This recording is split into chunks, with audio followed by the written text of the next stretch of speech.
Welcome into the firm of Harris and Marang. Patrick Harris with you. That's me. Danny Marang back in the seat to my left. Casey Smith back there on the ones and twos dropping mad beats. Fam Bam's back together. Happy Friday. Happy May Day. It's gonna be May. Can't believe that meme is still alive. That's the thing you can't believe is still alive? Well, as far as memes go, like that one has been around for a while. Timberlake with the curls and the bleached hair. I mean, yeah. That one's been around for a long time. Well, that song's like 20 years old, so.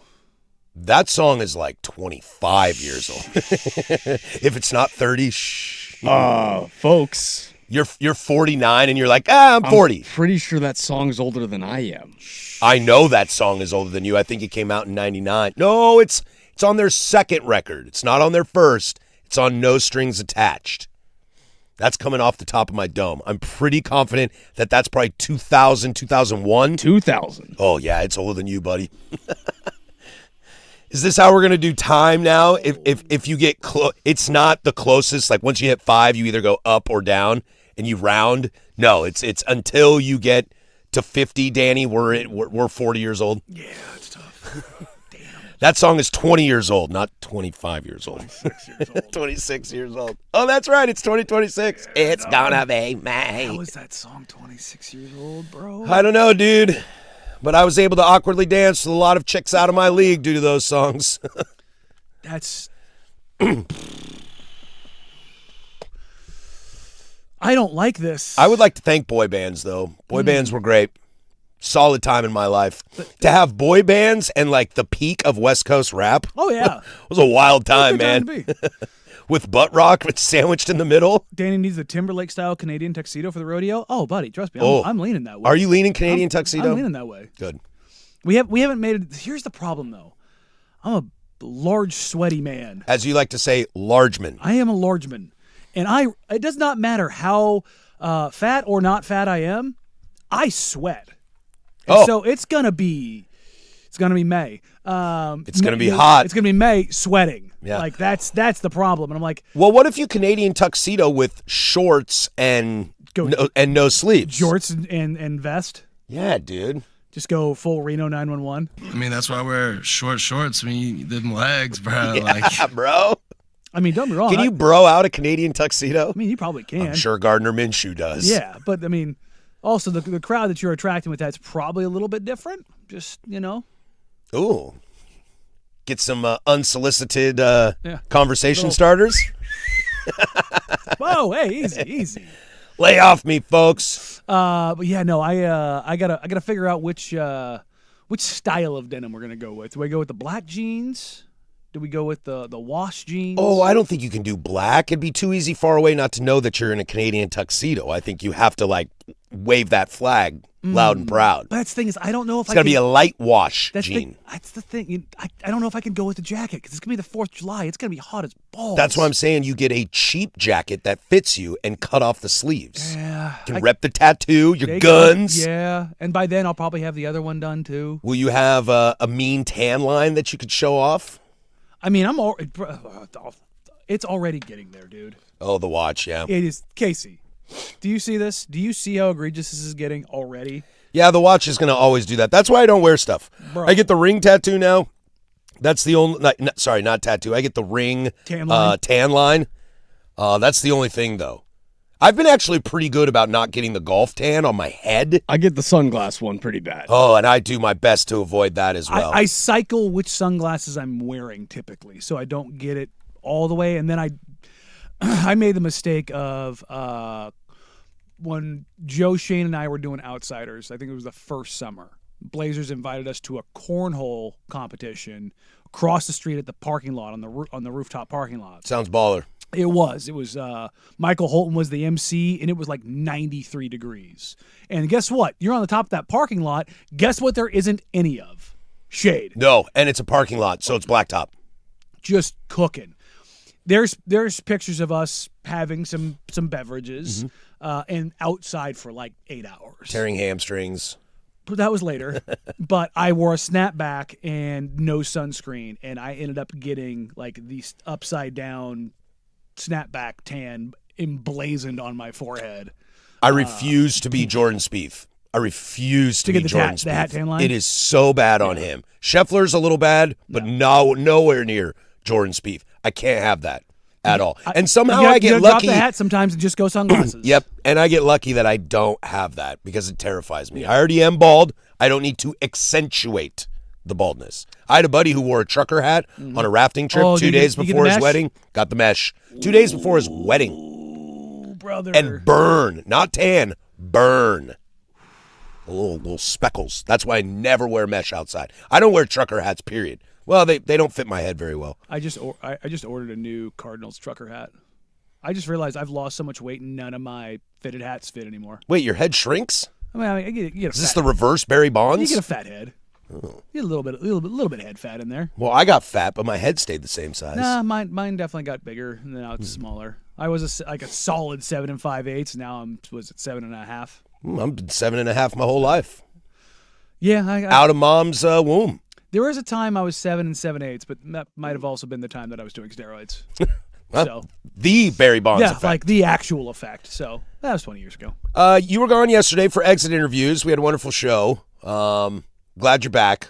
Yeah, But it was a long day. Everybody's like, "Oh, Danny got a day off." No, he did not. But it made me have the question. I want to throw this by you. And because I think this would be an awesome event. And if you teamed up with maybe some charities and raised some money and did it like live on YouTube, how awesome would it be is you guys are all at Media Day, okay? All you media people, the Heikens of the world, Joe Freeman, yourself, etc. Casey, who works for the team. You guys are all there. What if at the end, you guys sit down in a round circle and exit interview each other live on YouTube with charity donations going to fill in the blank? What are the questions being? Well, you're kind of like, hey man, I really loved this article that you wrote, but how come you don't focus enough on this guy? Or, hey man, you take up too much space on Media Row. Can you like tighten that up? If it was like lighthearted and fun, I think you guys could have a really good time with it. Yeah, no. Okay.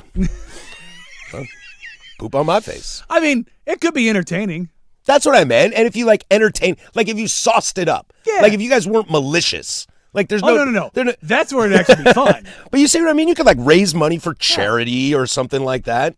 Especially, the guys that have been around a long time, and then we have the young guys like Connor, who's in, Connor's in year 2. So it'd be fun. You can't, you have fungus on your flip-flops. You'll never make it to the show if you have fungus on your flip-flops. You can talk to the kids like that, like the Bull Durham quote. It's a simple thing. Yeah. Have some fun. Teach them a little bit. Yeah.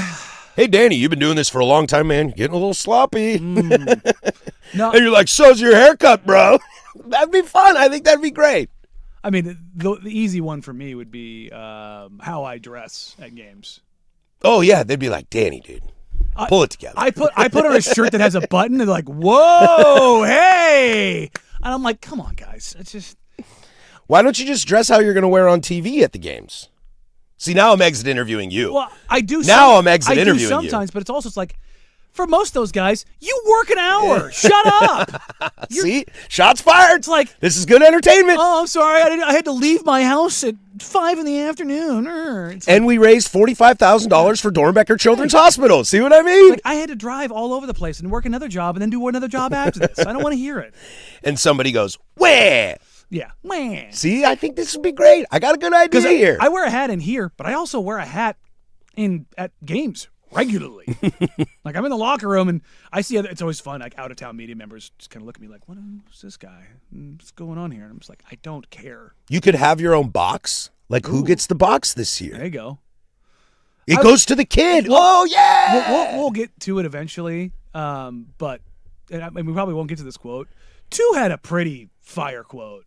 I saw. He was when they asked, gave him the box at practice. Second year in a row, they asked him what he's going to do with it, and he goes, probably put it next to the other one. And I was like, it's like it's like nonchalant, but it has a little bit of swag to it. Yeah. He said it was with a little sauce to it. I was like, it's a team award and all those kind of things, but it was fun. I think that is one thing, and we're going to spend a lot of time today on exit interviews. I think that's a really cool part of a lot of the players' exit interviews is you see a lot of their real character at this time of the year. And by character, I don't mean are you a good person, bad person, but you see personality is probably the better word I'm looking for. That you can see like Matisse Thybulle, who you know if you work closely with the team as you've shared with me, but I don't see that from him a lot. So you see that, in the calm and poise of Dame at a podium or Drew Holiday at a podium, Jeremy Grant, etc., and kind of the nervous tension of a Shaden Sharp at the podium, I think that was really cool, something yesterday, seeing players kind of in their own, closer to their true self. Because let's be real, man, and we'll get to this later, like when you're talking about Connor McDavid or Nikola Jokic, like those guys are speaking hard truths. And you don't see a lot of that during the regular season. You keep it tight, keep it buttoned up. You got to keep it all together. Exactly, because you don't want to you don't want to be Kevin Durant. No. So you try to keep it all together. Grenade! But at the end of the season, and you do these exit interviews, especially if you have a good relationship with the media or a good relationship with your coach or your GM, that it allows you to be a little more open. Mm-hmm. And I think that's nice. It humanizes. We played, I did this interview on Timbers Fan with Alex Bonatig, the defender, on Tuesday. We played it yesterday.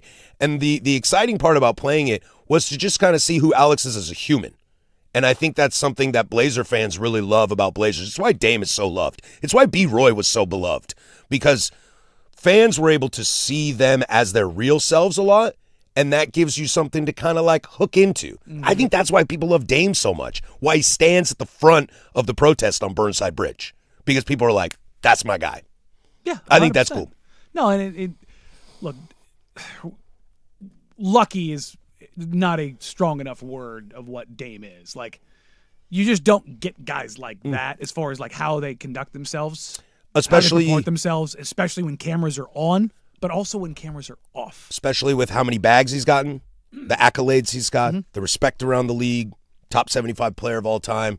It'd be very easy to go Way. Kevin Durant. Yeah. Meanwhile, they have Dame, they have Drew, they have Rob, Jeremy, Tease. Like, just go down the list of guys and like how they talk, and you're like, I mean, yeah. Look at LeBron James right now. We don't think he's not going to do a retirement tour, but right now he's kind of doing an FU tour.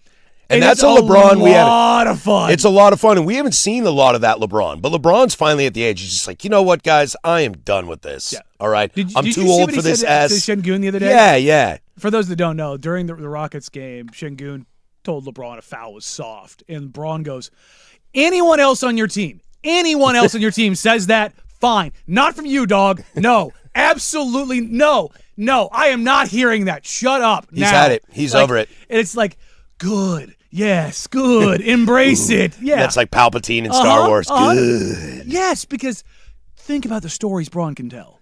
Well, he's also spent 23 23 years of being a face and buttoned up and, not being hammered at the bar or guns at a strip club. Not making mistakes publicly. Yeah, baby daddy issues, stuff like that. That he's finally like, look, guys, you won. All right, you broke me. F you, F you, F you. You're cool, F you, I'm out. Starting with you, Memphis and New Orleans, both of you. Get out of here. It's fun. I like it. Oakley Dokley, we got a great show for you today. A lot of exit interview stuff to get to. We will have our exciting announcement. We'll do that at the big nooner. Something for you guys to look forward to next Tuesday. Dax McCarty will join us at 11 o'clock, talk a little Timbers as they take on Real Salt Lake with a little momentum. Still on the road, finishing up this brutal stretch of scheduling. So we'll chat with him. We'll play a little loosey-goosey today. Depends on how far we get with exit interviews. But let's start there, and I think the belle of the ball of the exit interviews last night, for better or for worse, would be the general manager of the Portland Trailblazers. That is Joe Cronin. And we'll start with him. This is Portland Sports Leader. 105.1 The Fan. The Fan Golf.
10:17 here, Portland Sports Leader. Don't you forget it, baby.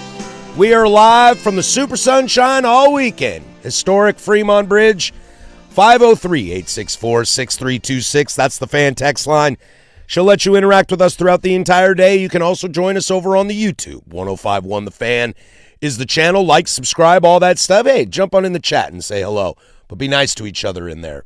Lot to get to this hour. We'll spend most of it on exit interviews. We'll circle back around in the big nooner as well. Plus, we have a great fun show announcement for you guys later today as well. But let's get into it. I think, Danny, you were there. You said, what, 5 hours? It was a long day. That's a long day. I had somebody tweeted out after like the first interview was over. They're like, "What's going on, man? Like, I've been sitting here." They said, "I've been sitting here waiting for 20 minutes," and I'm like, "Sucks to suck, dude. I'm stuck here for the next 4.5 hours. Yeah. What do you mean?" Hey, man, we all been hanging around. It's all a long day. Hurry up and wait, dog. That's the name. That's the name of the game. Have you never done one of these before? We kind of mentioned on it, and I'd love to get to specifically each player, but we kind of talked about how loose and entertaining a lot of the players were, and that's a fun spot to see, especially when you roll through all of them. We mentioned Matisse Thybulle, and Dame is always so eloquently spoken. I think it's no doubt about it, for better, for worse, and I think for the most part better. The star of the show yesterday was Joe Cronin. I think it was his best press conference. I thought he was really honest. Mm-hmm. I thought he was forthcoming. He wasn't afraid to address some certain situations, which he could have easily danced around. They were well prepared. They were well prepared. And whether Joe kind of they spent time. If Joe's falling on the sword or not, I came away from that, and I know I live a little differently, especially when it comes to Tom Dundon and stuff, than you do. But I came away from that still very much, what's the word I want to use? Optimistic. That while the optics look bad, things might be okay and it might be a little overblown. And I'll play a clip for you right now. This is Joe Cronin talking about Tom Dundon and the spending reports throughout the media. I think, seeing those reports and some of those things, for me it was somewhat disturbing because I've gotten the opportunity to know Tom Dundon really, really well these last 10 months, and it's just not an accurate depiction of what his goals are. Yes, we're going to run things more efficiently in terms of, being economically responsible, in terms of having a discipline, less is more mentality. But there's certain situations that nobody would know, because I haven't said it and that he wouldn't say it. But I've seen a lot of instances where he was willing to throw big money on the table in order to support this team, in order to put it on the floor, in order to make us a winner. There were multiple trades at the trade deadline, but one that, it's important for me to talk about is we had a scenario that I presented to him about it would have launched us into the tax close to the first apron, would have saved the other team a bunch of money. We would have gotten a nice young asset.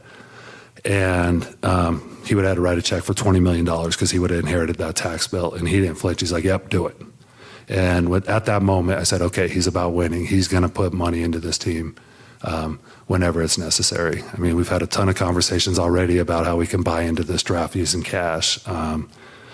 Unprompted, he called me one day and said, I just bought us a new hyperbaric chamber. It's coming next week. So there's a lot of, spending fallacies about him. He's going to spend when it touches the players, and the players are always going to be supported. And my reaction to that is I live somewhere in classic Patrick Harris fashion. I live somewhere in the middle on this, in the sense that, Danny, I think you've always brought up a good point. And one thing that Blazer fans loved and got accustomed to was Paul Allen being super rich and being able to kind of spend, I don't want to say frivolously, but not have to keep things tight. It's spam. Spend Paul Allen's money. Yeah. That was a literal acronym. To where Dundon doesn't have that kind of ability. No, close. For him, he's going to tighten things up and keep things lean. We'll play some more audio of some other stuff, two-way players, stuff like that. And again, whether Joe Cronin's falling on the sword or not, I don't think is that important. Hearing about, and the hyperbaric chamber specifically is a little silly, but hearing specifically I'm willing to spend on that, go into the first apron, et cetera, et cetera. I think the reality of what people that are saying Tom Dundon being cheap is not a big deal versus this is a big deal and I'm terrified, I think the truth is somewhere in the middle. I have never been terrified of Tom Dundon and like what he's doing. I have just said all of the things that I see right now, publicly, privately, are not good. And everything that comes with that is like, prove it. But I'm not going to sit here and be like, well, I'm just going to wait. No, I'm going to go with what the evidence I have is, which is you have kind of stepped in it regularly. And everything that I was told from people that were either in Carolina or in his orbit and had spoken with him, worked adjacent to him, knew him, or had previous relationships with him, all of them said the same thing or some version of the same thing. And then those things all materialized within 3 weeks. Yeah, and then here's Joe Cronin's conversation about the two-way players, maybe one of those moments that I think we all initially jumped on Tom Dundon for. And again, maybe he falls on the sword and maybe he's being honest, but this is Joe Cronin on the two-way player situation. The two-way situation feels like something that directly impacts players and also the way players would feel about being part of this organization. Can you explain what happened there? That one's on me. It was more of a miscommunication on my end. We've talked about doing some traveling party reductions. Like next year we'll run a little lighter. I just assumed that meant including them, and I didn't double check. And we fixed that mistake. We brought those guys to San Antonio. That was on me for not communicating properly. And again, my reaction to that is trying to appease your boss. And again, whether Joe falls on the sword there or not, they realized, okay, we can cut costs here, but we can't there. And the optics of that, I think, look really bad about like trial and error and fail till you succeed. I can understand the argument of that point. But I do respect that whether it was Tom's call or not, or Joe's call or not, they all realized, okay, that's not where we need to cut costs. You've ever seen that Arnold Schwarzenegger movie, End of Days? Post-apocalyptic kind of deal? I think so, but maybe once around the time like it came out. Like the devil kind of I know deal. what you're talking about, yeah. At the very end, spoiler alert, he runs and jumps and like falls on a literal sword. And that was the thing that I had playing in my head when Joe said that, because my eyes rolled in the back of my head. I don't believe it. I don't believe it one bit. No. I believe it falls somewhere in the middle. Do I think Tom said, don't travel the two ways? No. Do I believe Tom Dundon said, cut everywhere? Yes. Yes. That's what I'm saying. And I think that's why it's column A, column B. But I don't think it was, hey, you know what we should do? We should probably take a look at it. It was, I want you to cut everything you could possibly cut. And I think that voice is so much different to the administration, the upper administration there, Joe specifically, that you're kind of like, whoa, hey, if you go from a hard-ass boss or from a player's coach to a hard-ass boss, like there's gonna be a shock right there, especially when you don't know if you're gonna keep your job or not. That's why I'm kind of in the middle on it. I don't think that has any concern for Joe though. But the keeping his job part of it, I don't think that's an issue. I do respect Joe a ton though for going out there and taking it. Well, what else is he gonna do? Well, I know, but still, like he could have danced around the subject. Or that's something that we looked at and we made the mistake and we will be better. And he said, no, me. He said, I. Here's a perfect example of that happening. If you're like, well, that doesn't happen.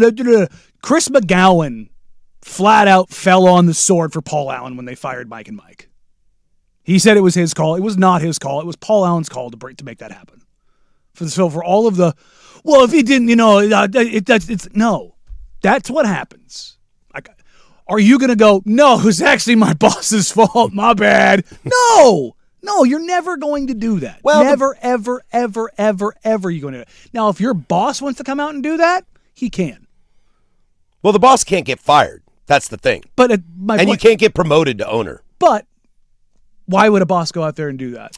Now, the flip side of it is, though, that Joe made it very, very clear, and I think Tom has as well, that this team is willing to spend when it comes to players on the court. And Joe talked about the big swing in free agency, whether it's trade or the draft, free agency, all of that. Sure. But this is him specifically on a trade and taking that big swing. Big splash is definitely something that's intriguing to us, but only at the right price point. We're not going to completely sacrifice our future for a short-term swing. But at the same time, we plan to be very active and aggressive and explore all opportunities out there.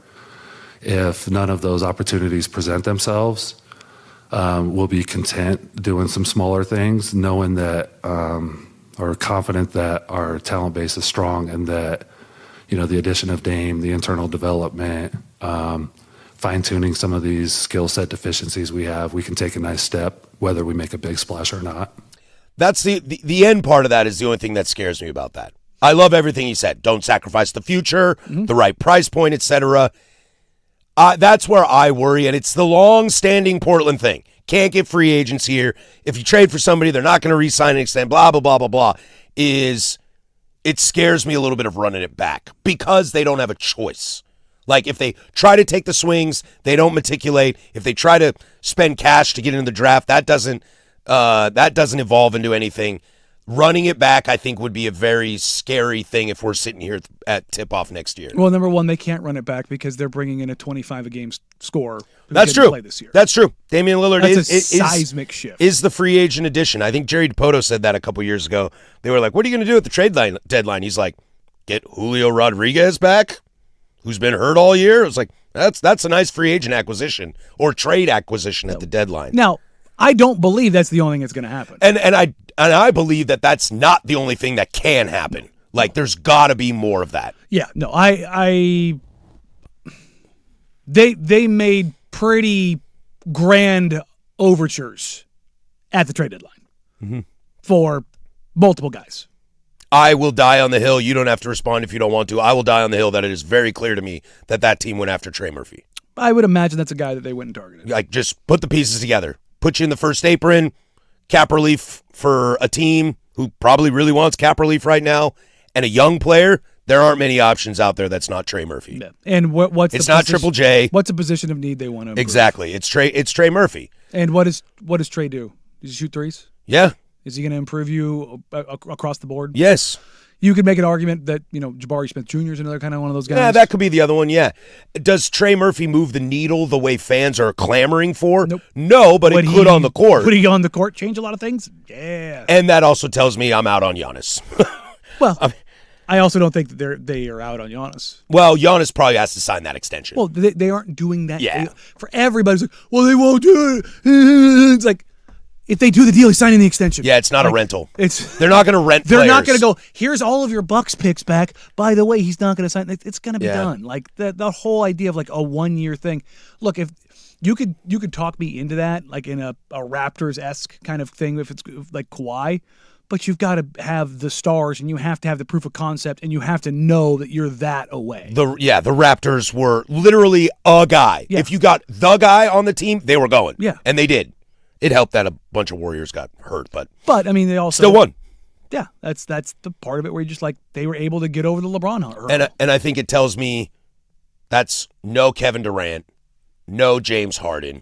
The aging guys, the hired guns. The at oldest this point. guy that I would say that they would probably go after is probably Giannis. Yeah, and that makes me happy. That doesn't mean they won't bring in somebody older on. For depth or something along those lines. I'm talking about if they're making a larger move. I don't think you're looking at anybody really older than Giannis. Craig on the YouTube, Joe has definitely learned to not tip his hand so much. That's probably a good idea. Yeah, I mean, yes. Except for saying, and we let the chips fall where they fall. Well, that's Chauncey, not Joe. Joe said it last night. Did he say it? Yeah, I've got the audio. I should clip it up and use it as a drop. But it came at the end and I went, oops. I don't think he meant to. I think he was asked about his job, security. And he was like, no, I mean, we're constantly in conversations. I have a good relationship. And you see how things go and how things play out. And at the end of the season, you just let the chips fall where they may. Something along those lines. I didn't catch and I was that. like, oh, Joe, I wouldn't have said that. But let's get into the other aspect of this. I thought Tiago Splitter was pretty honest yesterday in the coaching situation. Some more audio from Joe Cronin on that coaching situation when it comes to Tom Dundon and cost-cutting rumors that have been reported. We'll send it to Casey with sports. Now, from the George McCoy and Warren Allen Sports Desk, a Sports Center update on the Fan Sports Network, 105.1 FM and 1080 AM. First on the Fan, some NBA playoff scores for you as the Minnesota Timberwolves beat the Denver Nuggets to send the Nuggets packing last night. Timberwolves without Ant Edwards and Dante DiVincenzo, but it was Jaden McDaniels posting a 32-point double-double to lift Minnesota over Denver 110-98. The Philadelphia 76ers kept their postseason hopes alive, defeating the Celtics 106-93. Tyrese Maxey leading the way for Philadelphia as he finished with 30 points, shooting 50% from the field. Game 7 is tomorrow as they will travel back to Boston for a 4:30 tip-off. The Knicks made quick work in Game 6 versus the Hawks, as the final in that one was 140-89. Karl Anthony Towns with a triple-double as he finished with 12, 11, and 10 to go along with 3 steals. We have 3 Game 6 NBA playoff matchups tonight as the Pistons hope to keep their playoff hopes alive, taking on the Magic at 4 p.m. The Cavaliers lead 3-2 in the series as tip-off versus Toronto is set for 4:30. And wrapping up our playoff slate for the night is the Lakers taking on the Rockets at 6:30. And finally, your Portland Timbers are back in action tomorrow as they will take on Real Salt Lake tomorrow at 1:45. Make sure to tune into all your Timbers game day coverage right here on 105.1 The Fan when pregame starts at 12:45. And for more sports scores and stories in 30 minutes, I'm Laura Case from the George McCoy at Warren Allen Sports Desk. Hurt, missing work? Insurance companies acting like jerks? Don't call your mom. Call George McCoy at WarrenAllen.com. The home of prime time with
hanging out here in exit interviews.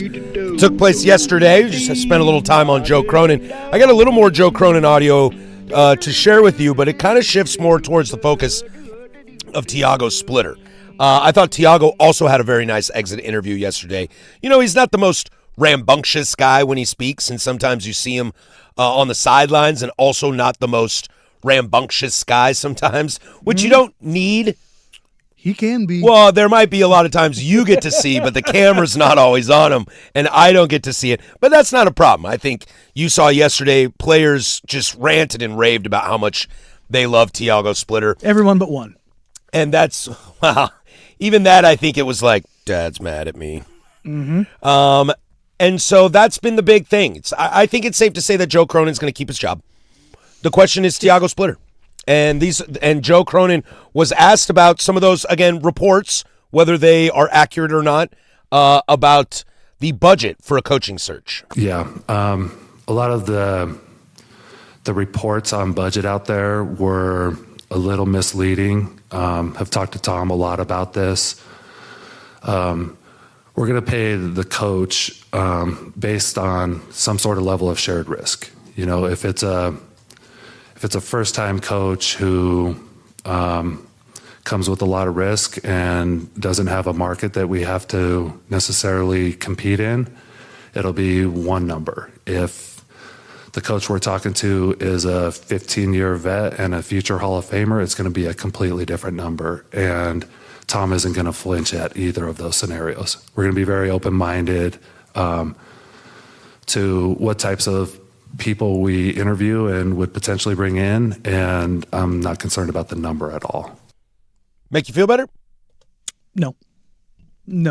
I think the joke was, yeah, you'll still undercut though, no matter what it is. Yes, like, you know, I saw somebody had a screenshot of Joe from the press conference. It was like, blink twice if you need help. It's like, where on the doll have you been touched? Yeah, well, look, do I think that they're going to go get a high-priced veteran head coach with all the experience in the world and pay them accordingly? No. Doc Rivers.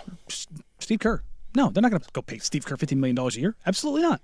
I don't buy that for a second. Now, I don't think Steve Kerr's going to let anybody pay him. But no, you understand what I'm saying? Yeah. I think Steve Kerr's done. Now, if they did that, I'd be the first one to say, you know what, Tom Dutton, I was not familiar with your game. Your reputation is unearned, and everyone who said those things about you is a liar and a fool. It's like those online apology forums you see all the time. The Rudy Gobert one that's circulating right now for all you idiots out there who thought he was trash.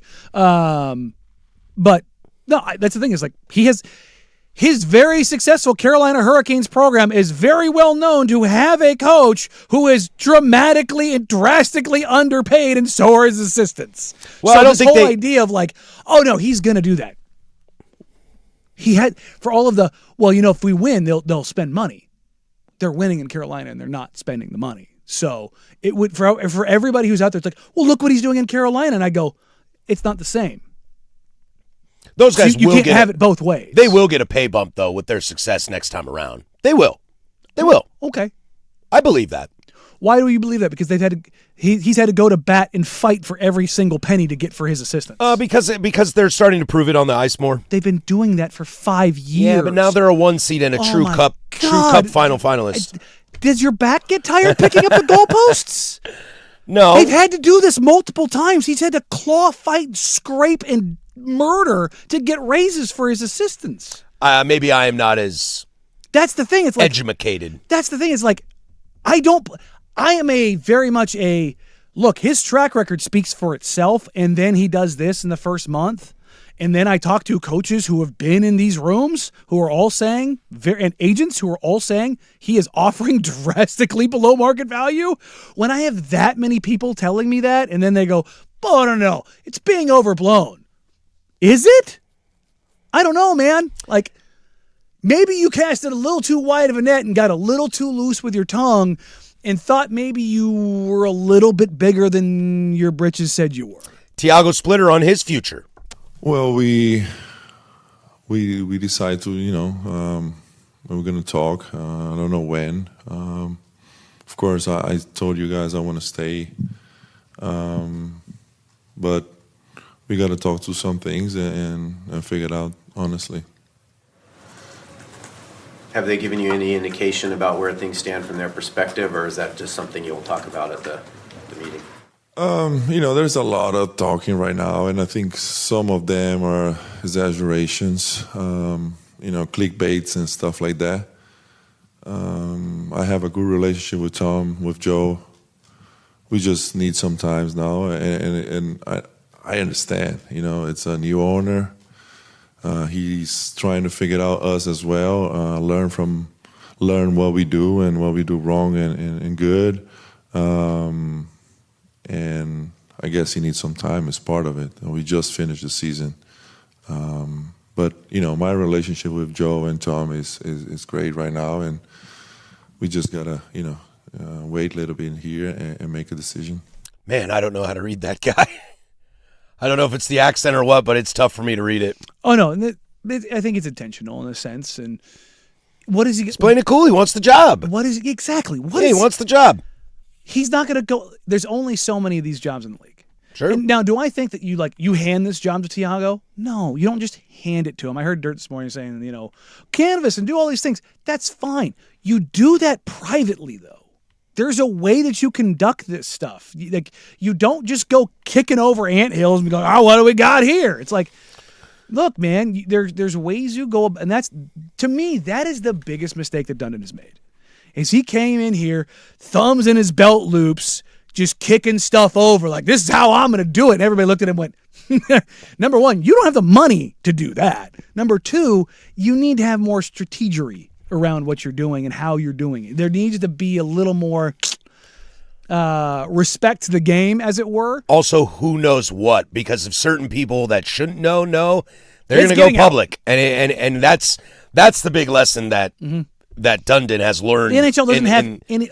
Quick, name me the newsbreaker for the NHL. Couldn't. If you're a sports adjacent person, you know who Sham Strawny is. You know who Adam Schefter is. Definitely Schefter. You know what I mean? Like, give some love to my guy Jeff Passan. I was just going to say, and Jeff Passan. Like, you know those names. You don't. Ian Rappaport. But you know what I mean? Give like, him some love. You don't know the NHL newsbreaker because the NHL doesn't have newsbreaking. Like, it does, but it doesn't ever. I'm sure they've got a guy. Oh, no. But I'm saying it never gets above the surface.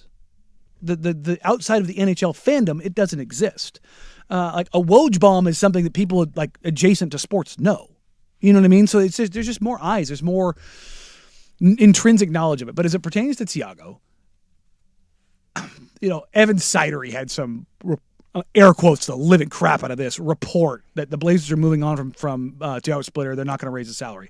I have heard nothing to that point at all. Do you think? If I'm going to be honest, that's the most contrived, made-up thing I've heard so far. Do you think they give him the job? I don't. I think they may have nuked that bridge, but I do think Thiago does want it, and I do think the players want it. I definitely think the players want it. Let's get to that. Let's take a quick break. The players also spoke as well. A lot of positive vibes from players, and we can walk through that next. 105.1 The Fan. The biggest questions of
We heard from a lot of players yesterday as well, as they took their exit interviews and get ready to take a vacation. I do respect them all the time. I respect a lot of the players when they kind of say, you know, what's your plans this offseason? And they're almost always the first thing is just like, I need a break from ball. I need a quick break from ball. I'm not saying I'm going to go full Raymond Felton on this thing and not focus on it. Donovan had some really great things to say about being in the gym all summer and being kind of the young guy that knows the steps he needs to take. But you can tell this has been a long, arduous season for everyone on the team, whether it's injuries or playing time, rotations, playoff performances, etc. I think, if anything, these guys need a break. But I thought they were very candid with a lot of you media folks there yesterday, and that's always really refreshing. It goes back to something Tom Dundon said at his opening press conference, and I think I wouldn't be shocked if that is something Joe really values in his roster construction. These are all good guys. Yeah, they are. And I've had many conversations with Joe directly about this. And he does. There are times in my life where I know that me trying to be a nice guy has probably prevented me from some things, but that's the choice that I want to make. And that's the choice that's ultimately going to come down to Joe. Like, if everyone's great guy, does that hold you back from something? I'm not saying it does, but that is a question you're going to have to ask. No, there is. Do I need a jerk on this team? I'm not saying Dylan Brooks. No, you need an A. Yeah, but like, does Donovan become an A? Yeah. A little bit. Does Denny become an A a little bit? We saw them, especially Denny with Steph Castle in the playoffs. The best players in the history of sports are tremendously awful humans. Most of them, yes. Most of them. Who's not? Like, Wayne Gretzky's probably like the only one. And there are some political things that people don't love about Wayne Gretzky. It's not like the Michael Jordan, Tiger Woods stuff. Yeah, just go down the list. Peyton seems like an all right guy. Peyton Manning. Yeah, but Brady. Tom's is a little rough around the edges. And literally from the chisel of the plastic surgery. Just go down the list, man. They're to get that way, you've just got to be somebody who's just cut different. Who was your favorite player at exit interviews yesterday, and why? Tease. It's always Tease. And why? He is so thoughtful, eloquent, and just approaches things so differently. For even when you started, it's like, I don't even know how I'm supposed to go about this whole proper free agency thing, is what he said. And it's like, like how I talk to other teams and determine my value. He's only been a restricted free agent. Yeah. Like, this is his first time being a full UFA. And so he's just kind of like, how do I go about this whole thing? And he was like, I would very much like to be here. And I asked him, hey, whether it's Chauncey or Tiago, you felt, empowered. I've talked, again, these are conversations that I had with him away from the podium before about who he is as a player and the opportunities he gets to play outside of the scheme, particularly defensively. Like, he's such a good defender. He's such a unique brain. They allow him to freelance. Like, they allow him to Ed Reed, Troy Polamalu. Like, you can break away from the coverage because you're that good. Offensively, they're letting him shoot. Like, I've said this before. Doc Rivers told him not to shoot. Doc crushed his confidence in Philadelphia. Crushed him. Absolutely obliterated him. And Chauncey empowered him, and he actually talked about it in the press conference yesterday about how Chauncey as a person really empowered him. Like, I know what Chauncey's accused of, and I know what all the things are, where things are likely going. What he meant to guys was a lot. And I think was kind of like, Tease gets the soft skill stuff. You know what I mean? Like, he thinks about things. It's not like, I'm going to go work on my ball handle. I'm going to work on, it's like, no, man, like, it's very interesting and how much appreciation he has now for being healthy and how impactful that is, like how much it changed his brain of like how I approach life, not just basketball. And we've talked a lot about how the superstars in the NBA, they don't become unrestricted free agents. It doesn't happen. No, it just doesn't happen. Like, Giannis is still another year away from that. The extension is eligible this summer. Kevin Durant clearly doesn't want to be in Houston. He ain't an unrestricted free agent. He's tradable, though. LeBron is about to be an unrestricted free agent, but the gap between who get the unrestricted free agent and don't is very large. Well, it's scary because what if you, Damian Lillard or Jason Tatum or Tyrese Halliburton, yourself in a contract year? Then what? Yeah. So you take the money. Let's put a pause on this. We'll circle back around in the big nooner. We have Dax McCarty. He's going to join the show. We'll talk a little Timbers. Can they keep the hot streak, or the point streak, I should say, alive with another game against RSL this week? Plus, we'll have Web Gems as well. Maybe we'll talk some other stuff. We'll find out. Stay tuned. 105.1 The Fan. Tonight.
Now, from the George McCoy at Warren Allen Sports Desk, a Sports Center update on the Fan Sports Network, 105.1 FM and 1080 AM. First on the Fan, some NBA playoff scores for you as the Minnesota Timberwolves beat the Denver Nuggets to send the Nuggets packing last night, as Timberwolves were without Ant Edwards and Dante DiVincenzo, but it was Jaden McDaniels posting a 32-point double-double to lift Minnesota over Denver 110-98. The Philadelphia 76ers kept their postseason hopes alive, defeating the Celtics 106-93. Tyrese Maxey leading the way for Philadelphia as he finished with 30 points, shooting 50% from the field. Game 7 is tomorrow as they will travel back to Boston for a 4:30 tip-off. The Knicks made quick work in Game 6 versus the Hawks, as the final in that one was 140-89. Karl Anthony Towns with a triple-double as he finished with 12, 11, and 10 to go along with 3 steals and 1 block. We have 3 Game 6 NBA playoff matchups tonight as the Pistons hope to keep their playoff hopes alive, taking on the Magic at 4 p.m. The Cavaliers lead 3-2 in their series as tip-off versus Toronto is set for 4:30. And wrapping up our playoff slate for the night is the Lakers taking on the Rockets at 6:30. And finally, your Portland Timbers are back in action tomorrow as they will take on Real Salt Lake at 1:45. Make sure to tune into all your Timbers game day coverage right here on 105.1 The Fan when pregame starts at 12:45. And for more sports scores and stories in 30 minutes, I'm Lowercase from the George McCoy at Warren Allen Sports Desk. Hurt and missing work? Insurance companies acting like jerks? Don't call your mom. Call George McCoy at WarrenAllen.com. Sports Saturday with Joe Fisher and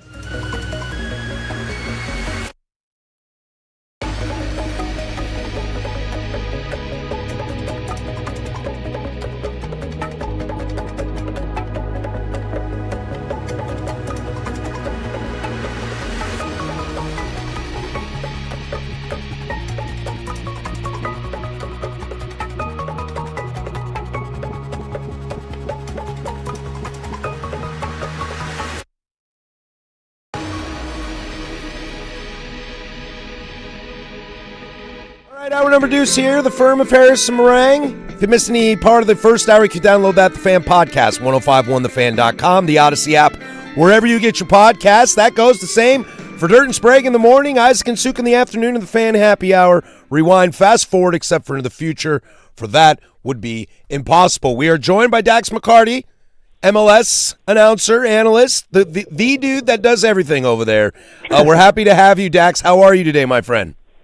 I'm doing great, guys. I'm doing great. Just getting ready for another road trip. I'm in Chicago this week, Chicago-Cincinnati, so good game. But, yeah, all is well. How are you guys? We're doing great. Are you getting okay weather in Chicago right now? Because in Portland, surprisingly, things are amazing right now. Well, I'll tell you in a few hours when I get there. I have checked the weather app. My trusty old weather app tells me it's very cold there. I'm coming from Orlando, Florida, so just north of Orlando in Winter Park, and I got to tell you, it's 80 and sunny where I'm going, and I think I'm going to have to pack a couple of jackets to Chicago. We're looking at 30, 40-degree weather there. Dax, let's get right into this. The Portland Timbers here, just almost through this incredibly brutal stretch of opponents on the schedule leading up to the World Cup break. You get Vancouver, Houston, LA Galaxy, Vancouver again, then it's LAFC, Minnesota on the road, San Diego FC on the road, and the Timbers have scraped some points out of this, and whether it's a rotational LAFC team or an injury team or a San Diego who's not playing real hot right now, has your opinion on this Timbers team changed after such a slow, kind of abysmal start to the season? I got to be honest, guys, not all that much. My opinion on the Timbers has kind of been the same from last year to this year under Phil Neville, a team that seemingly has some really good, talented individual pieces, but also a team that I just have seen struggle to kind of coalesce into a unit that is capable of doing better than just kind of scraping by and attempting to make the playoffs. I see a team that's inconsistent under Phil Neville. I see a team that, I got to be honest, got pretty fortunate to get out of that LAFC game with a victory. An LAFC team that, by the way, was almost fully rotated, obviously dealing with their CONCACAF Champions Cup stuff. And quite honestly, also playing against the team in San Diego, who's in a really bad way right now and required two, close to 90th minute winners for Portland. So I don't want to take too much away from those accomplishments because I see a team that's still fighting for Phil Neville. I see a team that still wants to try to do the things that Phil Neville wants them to implement on the field. But I also see too much inconsistency when they defend. I don't see a fluidity in the attack that I've come to associate with the Portland Timbers. I just see a team that really, I think, is struggling for consistency right now. And another really difficult test coming up in a Real Salt Lake team that is significantly better this year than they were last year. It's just a really tough stretch for the Portland Timbers. And I honestly, quite honestly, from the beginning of the season, my opinion hasn't really changed all that much on the Timbers, guys. Dax, what's the pivot then? Is this a tactical pivot? Is it a personnel pivot? Is it a gaffer pivot? Like what is the pivot that actually gets them out? Or is it a multi-pronged approach that fundamentally changes the direction they're going? It is a multi-pronged approach for me. I think that it's not just one area. I think they've spent money. The recruitment has been there in terms of trying to recruit talented players that are going to lift the profile of this team. But also there have been moments where the Portland Timbers have let themselves down. Certain moments where, of course, I know Phil Neville. One thing I really appreciate about Phil Neville is that he will give you an honest interview. Whether you agree with him or disagree with him, he's never going to hold back. He's never going to pull any punches. He's going to be honest. And, he's complained about the referees at times this year, which I don't really have a ton of time for, because every team feels that they have been, for lack of a better term, screwed by the refs at some point or another. But guys, I got to say, those decisions tend to even out over the course of the season. And then, so when I see things like that, I see a coach who's frustrated. I see players at times who are slightly confused. So I do see it being a slight tactical issue with the Portland Timbers and Phil Neville. I think he's been a little bit unlucky with regard to some injuries to some key players, and he hasn't really been able to find a consistent starting 11. But that's also on Phil Neville to figure out. He's in year 3 now of this project with the Portland Timbers, and he has to figure out who he can rely on and who he can't. I still see too often that the Portland Timbers are conceding sloppy goals. James Pantemis doesn't have a clean sheet this season after 9 games. I mean, that's just, you can never really build a base and a foundation of consistency defensively if you cannot keep clean sheets. And so that is for me, like, priority number 1, clean up things in the back, start to get more clean sheets, so then you give your attacking players more of a platform to be able to go and win games knowing that there's security at the back. He's Dax McCarty, studio match analyst for MLS on Apple TV. Timbers will take on Real Salt Lake in Salt Lake. It's a 1:45 kick. Pre-game coverage starts at 12:45 right here on the Fan Sports Network, your home of the Portland Timbers. And Dax, let me ask this. Salt Lake has been a very upstart team this season in the Western Conference. I would say them and San Jose have probably been the nice surprises in terms of quality this week. What is Salt Lake's strengths, and what is going to be difficult for the Timbers this weekend? Well, that back line that I just referenced for Portland is going to be under a ton of pressure this weekend, a ton of pressure, especially against the Salt Lake team, who I think was really hard done by in their game this past week against the LA Galaxy. I thought the LA Galaxy should have had a man sent off early in that game. I don't know how that's not a red card for denial of an obvious goal-scoring opportunity. And then some questionable decisions from the referees that led to Real Salt Lake losing that game. Pablo Mastroeni, a fantastic coach, a guy that really hasn't made any excuses when calls don't go their way, was very frustrated after the game. But this is an attack that is firing on all cylinders in Salt Lake. They've got some of the most exciting young players in Major League Soccer.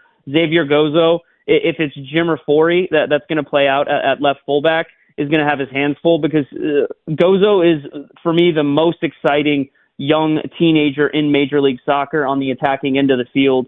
A player who's got talent, skill. He's extremely direct. He's playing as a wing back, but he has freedom to interpret space and go find the game. And he's really added a lot of different dynamic elements in terms of goal contributions to his game. So he's going to put a ton of pressure on Forey at left fullback. And then, of course, you have Diego Luna and Morgan Guilavogui, who are going to put a lot of stress and pressure on that Portland midfield. They pick up spots in between the back line and the midfield where, if there's not good communication between Finn Sermon, Caicedo, these guys that are going to play in centrally for the Portland Timbers, they're going to be in for a very long game. So I think that's key for Phil Neville and his men. Stay compact. Don't allow Real Salt Lake to go through the middle of the field. Force them out wide where you do have a size and a height advantage with your center back pairing of Bonateg and Finn Sermon to be able to win those challenges. Dax, I've got kind of I guess another philosophical question for you. What would be better for the Timbers in both the short term and the long term, or you can separate them out however you'd like? Would it be better for them to have a scheme and an identity that is derived from Neville, or one that is derived based on the personnel that they have now? Well, it needs to be derived from Phil Neville, because this is his team, and he is the one that has handpicked these players along with Ned Gravoboy to go and execute his vision. And at times that vision has been unclear to me. And so, again, every coach in Major League Soccer has to rotate and account for injuries, loss of form, red cards, all of these different factors, fatigue in terms of the travel. And so too often I've seen the Portland Timbers play a wonderful game in front of those wonderful fans at Providence Park one week, and then the next week I see a totally opposite performance. It's been so inconsistent. It's been so up and down. And so it has to come from Phil Neville and his tactical ideas and his tactical identity. And so they've signed some really expensive big-time players that haven't performed for Phil Neville. And I agree with him, and sometimes that he has called his players out for saying, look, they have not been at the level required to win games in Major League Soccer. I 100% agree with that. But at the same time, Phil Neville is the one in charge of getting the best out of them. He hasn't gotten the best out of Kevin Kelsey yet up top. And finally, after, whatever it's been, 13, 14 months now, we're starting to see Kevin Kelsey kind of separate himself as the starting striker. Felipe Mora, it was kind of, they were kind of going back and forth, changing who would be the starting striker in games.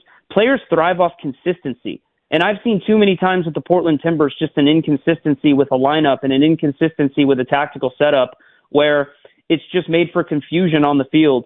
Phil Neville needs to try to establish who his best players are, what his best formation is, and honestly, the personnel has to step up. He has to give them the platform to step up and to play better. And it was a good start against San Diego. Don't get me wrong, San Diego is a team in poor form right now, but it's still a really dangerous team. And with the way the Portland Timbers have played on the road the last couple seasons, I'm not trying to take away anything from a really good 3 points on the road. That needs to be a platform for the Portland Timbers in these next 5 games to go and to really establish themselves as saying, we are going to be a team that's going to be reckoned with here as we come up to the World Cup break, going into the second half of the season. But it's absolutely on Phil Neville now in year 3. There are no more excuses.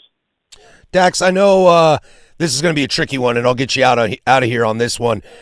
You were drafted by the Portland Timbers in the expansion draft, and you hung out with us for about 15 minutes, enough to get a cup of coffee before you were traded away. But you're no fool. Everybody knows how important the Cascadia Cup rivalry is to us, and I know you are an MLS employee, and it can be a little tricky.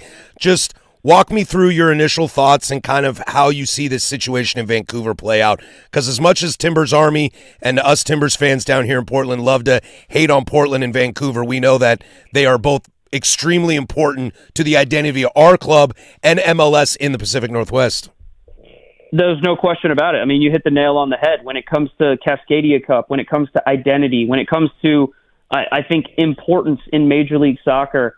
There are very few areas of the country and areas of North America that I think have cultivated a soccer culture like Cascadia. And all I can speak to, guys, when it comes to the Vancouver situation, because of course, I think there are so many unknowns.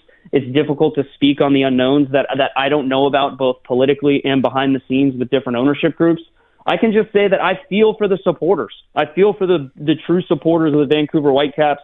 I feel for the players. I feel for the coaching staff, because we're not talking about a team right now who has been at the bottom of the barrel in Major League Soccer for years on end. We're talking about a team in the Vancouver Whitecaps who are one of the best teams in North America at the moment. They've got a global superstar in Thomas Muller who has delivered on every single level. They've got guys on the cusp of the U.S. men's national team and potentially going to the World Cup. They've got a top 3 coach in Major League Soccer. I could just wax lyrical about how impressed I am with everything Vancouver has done on and off the field. And I have to say, it's difficult, I think, for the supporters to really understand what's going on. And I love the support and the groundswell of support we are seeing from other clubs in Major League Soccer that want to keep Vancouver in Vancouver. And so, genuinely, I don't know how it's going to play out. I know that Major League Soccer has a responsibility to make sure that a stadium situation gets resolved, and then whatever happens behind the scenes in terms of expansion, whether it be Las Vegas or Phoenix or whatever the rumors are, I still think that there is a solution to be had in Vancouver, and that is my hope as a fan of the league, as a fan of Cascadia, that there can be a solution. But honestly, without all the ins and outs about what's going on behind the scenes politically, also what's going on behind the scenes with the ownership group in Vancouver, it's just really hard to speak on the ins and outs and the nuances of how it's going to play out. I do just feel for those fans and supporters in Vancouver who have been some of the best supporters in the league over the last couple of seasons. Yeah, you hit the nail right on the head, especially as the Vancouver Whitecaps. They're in an MLS Cup final. I am obsessed with watching Berhalter. I think they're the best team in the Western Conference. To be finally where you are and have it ripped out is just brutal. He's Dax McCarty, studio match analyst for MLS on Apple TV. Thank you for joining us, my friend. Have a wonderful weekend in Chicago. We'll catch up with you down the road. Appreciate you guys. I'll hop on anytime you need me. Thanks, Nico. That is Dax McCarty. You can find him. He'll be in Chicago this weekend. Studio match analyst for MLS on Apple TV. That is a reminder to you. The Timbers will take on Salt Lake this weekend. Kick is at 1:45. You'll get Fletcher Johnson, Aaron Heitzen on the call. Pregame will start at 12:45 with Adam Sussman and those guys as well to take you all the way through postgame coverage as well. When we come back, oh no, I'm out of a job. What do I do now? I'll go cry to somebody else. That's Danny. I'm Patrick. 105.1 The Fan.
Dax for that. Talking a little Timbers here. Boy, they're in a weird spot. I could talk to Dax for another hour, really. Dax could talk to you for another 2 hours. I'm down for it. He's got some Ben Gulliver in him. You just go, hey, what do you think about boom? And it just goes, man. So, Ben, it's sunny out today. Oh, dude. Turn your microphone off. If anytime, go to the bathroom. Anytime I want to eat up like a legitimate half hour. Hey, BG, you want to come on and do some radio? I've Dusty and I have done this before. We had him stay over once, and I think we asked 4 questions. Yeah. In 2 segments? Yeah. That's the two per segment. Like, you get that man rolling.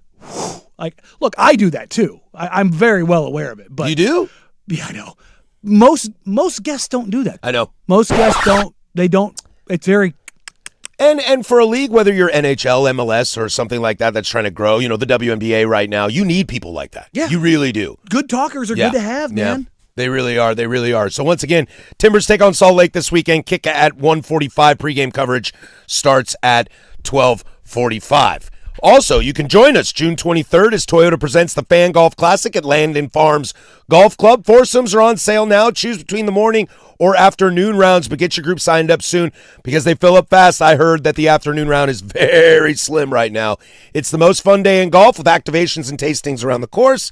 The infamous Angels Envy Bourbon Par 3 6th hole, where all of our hosts, Dirt, Sprague, Luke, Isaac, Suk, Danny, and myself will be hosted up to heckle and or admire your shots. Of course, we'll keep you fed with a post-round meal thanks to Matt's Barbecue. Head to 1051thefan.com, click on the Fan Golf Classic logo for information and to sign up today. Of course, we couldn't have the Fan Golf Classic without being presented by Toyota and our other friends over at Vulcan Design and Construction, Henderson and Daughter Windows and Doors, George McCoy at Warren Allen Attorneys at Law, Battery Exchange, Maestro Dobel Tequila, Your Neighborhood Restaurant Group, Philbrook Law, 1-800-DIVORCE, Roto-Rooter, Illegal Mezcal, and Window Nation. Speaking of golf, a bunch of people don't have a place to work anymore. Oh, gee shucks. You know, I have tried to wrestle. You know, sometimes I don't mean to be, but I can be a little contrarian. No.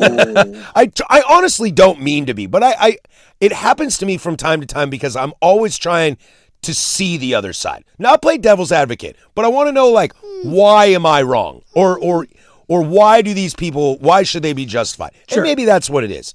I have zero sympathy for the Live Golf guys. You made bags. You turned your back on the organization. In fact, you turning your back on the organization made the organization better for it. And see, that's where I do have some sympathy for them, because for all the PGA guys that are like, I can't believe you did it. Look how great we have it now. You wouldn't have had it that way if they didn't give the double barrel to them. So thank your lucky stars that they told them where they could shove it. It's a fair point. It's a fair point. Welcome them back, embrace them back in, and stop being stupid, because if that split doesn't happen, you don't get what you've got.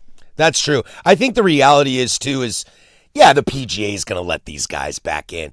The question is just, how are they going to let them back in? They want their pound of flesh. It's like, no, stop doing that. I kind of like the idea. I mean, Danny, if I qualify for the PGA Tour and I play a year on the tour, but I don't qualify for the next year, what do I got to do? I got to go re-qualify. I got to go through the lower circuits. These guys don't have PGA Tour cards. Should they just be handed PGA Tour cards? Can I make the argument that they will go earn them quickly? They do not need to go on the circuit. Why not? No. Dude, it would prop up that circuit. No, it wouldn't. I think it would. John Rahm at some random thing on a Thursday? Hell yeah. Nobody's watching that. Well, I don't know how much people are watching non-major golf tournaments to begin with. That's what I mean. Like, some psychopath's going to go watch John Rahm absolutely annihilate some local pros. Come on. That's not going to happen. Is there any way that somebody steps up and takes over for the Saudis?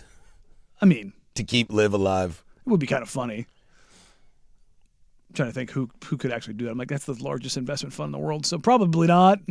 And they're clearly hemorrhaging money. Yeah. They don't really care that much about it. They just don't want to keep it going. But, yeah, look, I don't just... Look, man, if you were a top 100 player and you've been playing, just give him the card back. This whole idea of, like, what about I don't care about the guy who's going to not qualify for anything going forward. I'm not sure how much of a bag John Rahm got of his $500 million. I'm sure he got a pretty decent amount of that, because I think he only has a couple years away, so probably $300 million, somewhere around there. And John Rahm's still better than 99.9% of the golfers on the planet. Oh, for sure. So let's just... Boy, I can't stop thinking about having $300 million and just calling it. You know what, PGA? Yeah. I don't need your tour card. In fact, I'm just going to vacation and golf when I want to, how I want to, where I want to. I've especially any guy that's won a Masters. I'll come back and play the Masters. Sure. The U.S. Open, I'll come back play the U.S. Open. I guarantee you, insert country club here. If I make a phone call and I tell, hey, John Rahm wants to play, guess who ain't paying dues? No. He ain't paying dues. So, Like, it becomes a little bit of like, this is like the NCAA when they thought they had all the power in the world. It's like, be careful what you wish for, because I don't think John Rahm or any of those guys need the PGA. Do you think they want to keep playing golf? Sure, but like, do they need them? Like, no. The guys that got the bag, they don't need them. Did Rory need a second green jacket? Sure didn't. No. It helps though. Sure.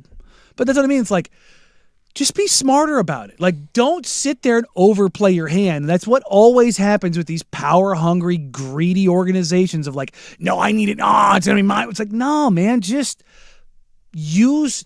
I'm not saying don't use the path of least resistance.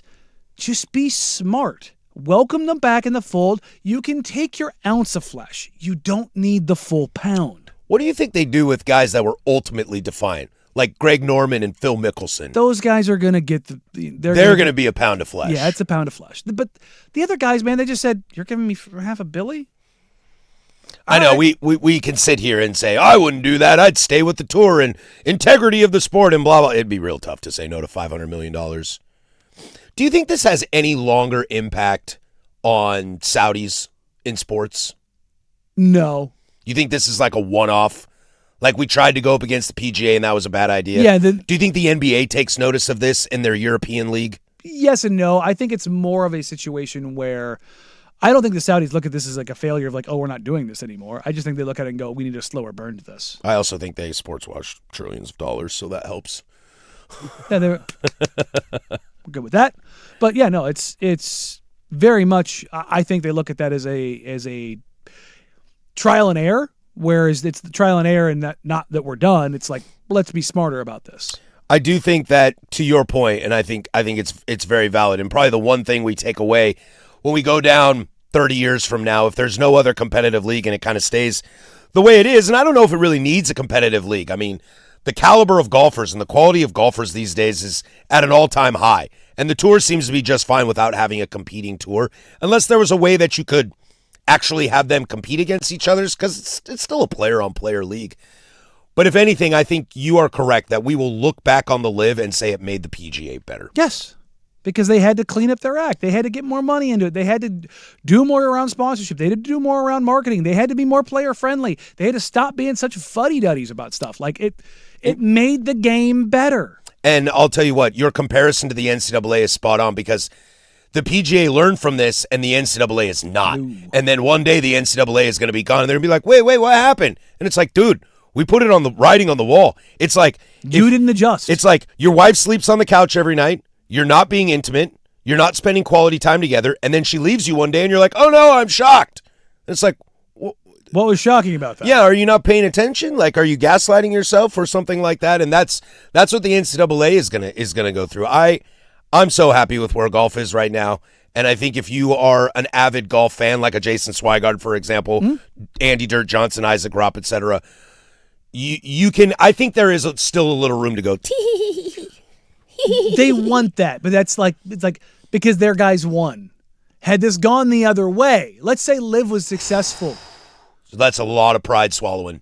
And I don't mean from those guys specifically. No, but I mean like the PGA. Guys like those guys. But I mean and the PGA, like, what if the PGA's sitting there going, oh crap, Rory left. Yeah, the guys that were like, I'm never leaving, and then they're like, dude, I have to. Scotty's gone. Yeah. Like, let's say LIV is just roaring, and people are tuning in. It's like Happy Gilmore 2, you know what I mean? Like, it's just pandemonium. Mm-hmm. You're just like, oh crap. Then what happens? Right.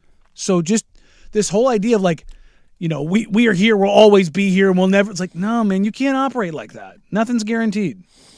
I also just, I'll come back to this point and hammer on it. I just don't know if golf, like tennis is the same way. I don't know what a competing league really does for you, other than clean up your act. Well, like if there's another tennis tour, it's still one guy versus one guy. Mm-hmm. It's not a team sport. Well, unless we use like LED rackets and like little club music and like take wrestling for example. Okay, there's WWE and there's AEW. Sure, they're competing brands, but they're only competing for eyeballs. Those guys don't wrestle each other, and that's ultimately what you would want, because that's got a little more, I don't know, team brand dynamic. To where if LIV guys who have won certain majors, why NWO is so big. Yeah, totally, like legitimately, totally. And there's guys that have won the Masters that are on the LIV tour that get to play the Masters because they've won. That's the only time you have that crossover, but still, it's just one-on-one. And to kind of go bring it full circle to wrestling, you just get to hit the old DX. We got 2 words for you. When we come back, let's get into some football. Boy, I feel like we haven't talked football in like 6 weeks. It's just been 24 hours. I told you so. I told you so. Opening kick. I told you so. There's Casey with sports. Now, from the George McCoy and Warren Allen Sports Desk, a Sports Center update on the Fan Sports Network, 105.1 FM and 1080 AM. This sports update is brought to you by Big's Chicken. Try their smoked and fried wings, tossed with a perfect dry rub, and served with a trio of killer sauces. Menus at bigschicken.com. First on the Fan, some NBA playoff scores for you as the Minnesota Timberwolves beat the Denver Nuggets to send the Nuggets packing last night. Timberwolves without Ant Edwards and Dante DiVincenzo, but it was Jaden McDaniels posting a 32-point double-double to lift Minnesota over Denver 110-98. The Philadelphia 76ers kept their postseason hopes alive, defeating the Celtics 106-93. Tyrese Maxey leading the way for Philadelphia as he finished with 30 points, shooting 50% from the field. Game 7 is tomorrow as they will travel back to Boston for a 4:30 tip-off. The Knicks made quick work in Game 6 versus the Hawks as the final in that one was 140-89. Karl Anthony Towns with a triple-double as he finished with 12, 10, and 11 to go along with 3 steals and a block. We have 3 Game 6 NBA playoffs matchups tonight as the Pistons hope to keep their playoff hopes alive, taking on the Magic at 4 p.m. The Cavaliers lead 3-2 in the series as tip-off versus Toronto is set for 4:30, and wrapping up our playoff slate for tonight is the Lakers taking on the Rockets at 6:30. And finally, your Portland Timbers are back in action tomorrow as they will take on Real Salt Lake at 1:45. Make sure to tune into all your Timbers game day coverage right here on 105.1 The Fan when pregame starts at 12:45. And for more sports scores and stories in 30 minutes, I'm Lowercase from the George McCoy at Warren Allen Sports Desk. Hurt, missing work? Insurance companies acting like jerks? Don't call your mom. Call George McCoy at warrenallen.com. The home of the firm of Harris.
Coming up next to send you on your way. People being honest for a change. We enjoy that. I like it when athletes are honest. And we'll get into the big nooner as well. Get some more Blazer exit interview stuff. 503-864-6326 is the fan text line, or over on the YouTube chats as well. We're talking wrestling over on the YouTube chat right now.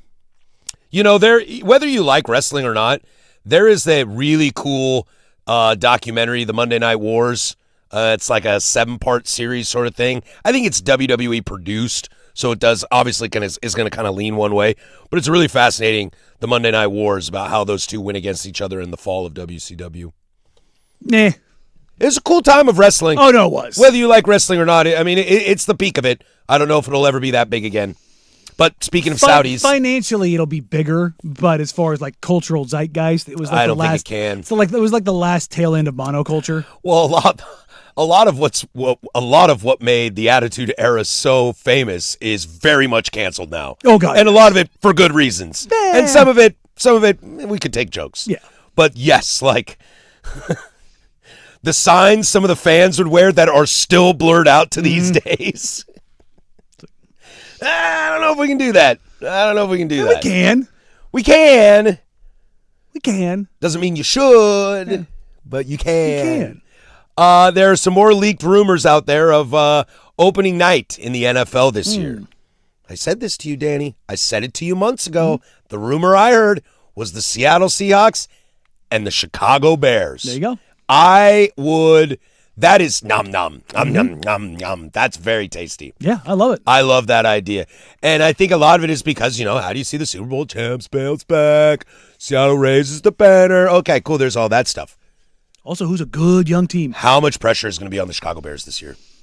I think there's going to be a lot of pressure on them. I think they win the division. In a good way. In a good way. A little like the Seattle Mariners this year. Health. Everything is always health. Yeah, if they're healthy, I think they're the best team in that division.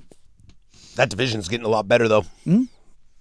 I still like it, but like this is the natural progression, right? Mm-hmm. This is where you see if it was Mickey Mouse or not. Now, the Commanders went through this last year. Your schedule's going to be tougher. Now, Jaden Daniels getting his freaking elbow inverted did not help him. That's why I don't feel good about the Patriots this year. That schedule gets a lot harder. Yeah, that's when you win games, it gets tougher. So when I look at that, I go, okay, here you go, right out of the gate. But I think it's a spicy little matchup. Do you have any issues with? They also get two major markets. Oh yeah, big time. Do you have any issue with the game on Wednesday? Because I struggle with it a little bit. It's just going to be Wednesday, Thursday, Friday, college on Saturday and Sunday. That one I'm okay with. Standalone season opener, Super Bowl champion. I'm okay with that. On a Wednesday. On a Wednesday. But I'm then okay we've with got that one. After that, miss me with Tuesday, Wednesday, Thursday football, unless Thursday's Maction. I don't even want Thursday night NFL. Thursday night football in the NFL sucks. It's not good. The product isn't good. There was probably 4 good games out of the entire slate. Yeah, and they have 15? Yeah. It's putrid football. I want no part of it. Think about the big four, okay? The big four sports. Hell, I'll even throw MLS in this, okay? They all have their spots, okay? They're marquee games, sure, yeah. Peacock does Sunday Night Baseball now.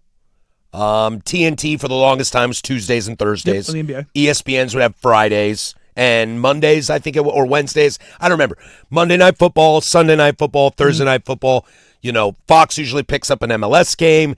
TNT's got great NHL coverage right now on their days. Is there a worse marquee slot than Thursday Night Football? No. I don't think so. No. I don't think it's close. No, we tune in. Thursday night is it's a sports night, but it's not a football night. We all tune in because we're all NFL junkies and slap that into my wrist. But Sunday Night Baseball sometimes is like, eh. And sometimes you get a TNT or an ESPN game now on Tuesdays or Thursdays where a bunch of guys are out. And you go, well, that stinks. But as far as the quality of play, if everyone's playing, nothing is worse than Thursday Night Football. No, it's typically buns. So I Wednesday, Thursday, miss me with that. Friday, college football, okay, I'll get weird. Pac-12 after dark, sign me up for that. I'm down. Cash me outside. But stop shoving the NFL down my throat, man. I don't want it. I genuinely don't want it. And the only reason I want Wednesday or Thursday college football is because it's Maction and it's just bat-ass crazy. I don't know what's going to happen. Let's see. Well, they don't know what's going to happen. That's what I mean. Am I intently watching it? No. I'm just like, let's put this on in the background and see what happens out of it. I keep saying this, and I'm going to scream this to the heavens until it actually comes true. And maybe, poop on my face, and it won't be correct. The NFL, though, man, they sure. We talk about I don't remember if we were talking about this yesterday, you and me, Casey. I think we were about you have some built-in leniency that you can have with your fan base. Okay, the Steelers, the Rams, I'll take the Rams out of this. The Steelers, the Packers have great equity within their fan base. Sure, Cowboys. I don't know. They've been bad for so long that they're starting to lose their peeps. I mean, hell, Swag ran away from them. I don't blame him. That you can be bad once and your fans will be okay. Blazers are kind of like this. There's a lot of fan equity built into that, for sure, to that establishment. And it would be nice if the NFL didn't exploit that. And I'm worried that they may exploit it to the point where it could actually hurt them. Oh, you mean when they go to like a 20-game season and guys are getting hurt and people are just getting tired of it? It's like, I don't know what breaks the camel's back. Is it Wednesday, Thursday, Friday, Saturday, Sunday, Monday? It's Monday through Sunday. I don't want Monday through Sunday NFL. I don't. The question is does everybody else, Because I'm with you. I don't want that. But when is too far, too far? I'm probably in the minority. You'll take it every day. Give it every day. I don't know how much of I'm. I don't know how much. Veins. I don't know how much of a minority that is, Casey. I don't. No, here's the thing. Check it in 5 years. Just trust me. Check it. I was where you were. Give me all of it. It's not there as you get older, man. It's just like, oh, I got to go do this. I got to go do this. I got to do this. I got to go do this. It's like, well, I need a break, man. I think that's easy to say. Not for Casey, and I don't think it's a youth thing either. I think that there are some people that it's just NFL. I mean, you hear Luke Anderson talk about it all the time. He's like, he's so frustrated with how college football is right now that he's just like, I'm out. I think there are people that are singular sport driven. And even if we're not doing this, Danny, I think we love sports enough that I want to watch college football on Saturdays. Monday through Sunday is too I want to much, watch man. the NFL. I love Monday Night Football. Even if it's a bad matchup, I love marquee Monday Night Football. Tuesday, throwing on a basketball game on TNT, that's awesome. Mm-hmm. Right now, throwing a hockey game on ESPN on Friday or whatever their day is, that's great. But that's because I like watching all sports. If ESPN's got a Wednesday night game for baseball, I'll tune that in. Apple TV tonight. Mariners are on Apple TV tonight. It's like a 7:30 first pitch. Oh, I'll throw that game on. Why not? And I think some people are so diehard NFL that they want it 7 days a week. I'm sure the numbers are probably there, but the product is going to suffer. And the doors that opens, because the product hasn't really suffered yet in the NFL. And that's the question. And that's when does it teeter? The Monday when it gets Monday through Sunday, that's when it does. Do you really think if they'll go to 18 games? Oh, they're getting there, 100%. Do you think they would go more? Yeah, I think they push it. Ooh. Why not? Because I think 18 is about the furthest players will go. Cool. That's what they said when they went to 12 to 14. 14 to 16, and now 16 to 18. Yeah, if the money comes in, money talks. That's what I'm saying. They're going to go Monday through Sunday. They're going to in 15 years, if they're not in 20 games, I'll be surprised. You want to bet a sandwich on that? I'll bet a sandwich on that one. Pay up in 15 years if we're alive. Yeah. Coin toss between now and then, between who dies first. Oh, my money's on you. Wow. I think my money's on killing somebody first, but...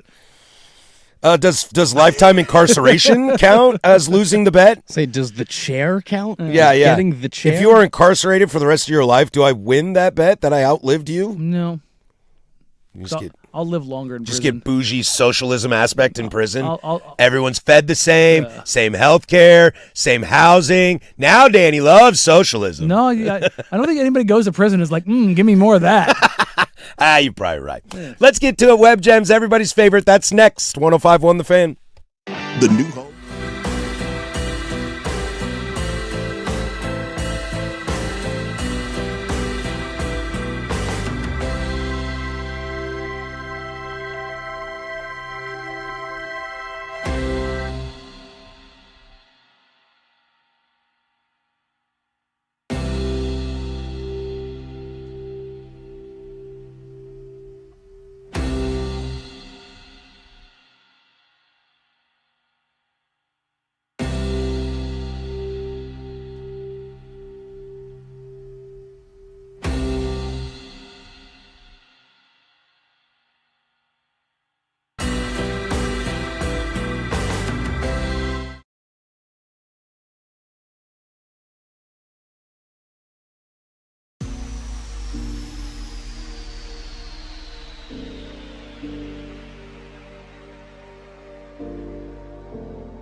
right, this is everybody's favorite. We do it every single day at 11:45. This is Web Gems. Coming up in the big nooner, Danny and I've got a great announcement to share with you. Something that's going down on this program on Tuesday that if you are a Blazer fan, you should be very interested. Something we've done before, very few and far between, but I'm excited to do that again. We'll wrap up some exit interview conversations as well. I'd like to get into some more Thiago stuff and just kind of overall the season as a whole. And I think we need to talk about whatever the hell that was last night in the NBA.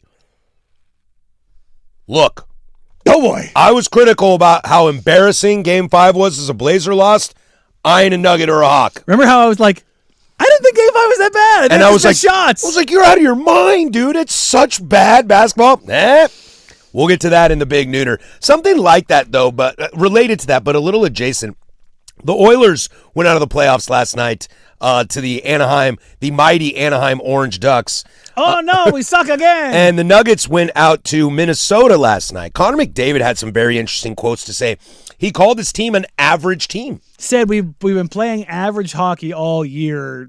I don't know if you have high expectations and you're playing average hockey, you're going to have some pretty high disappointment, I think is what it was, or pretty staggering disappointments. It's like, yeah, dog. And that kind of resonated with the crew last night on TNT. You know? Hockey players you get a hockey player who underperforms, it's like the closest sports adjacent thing to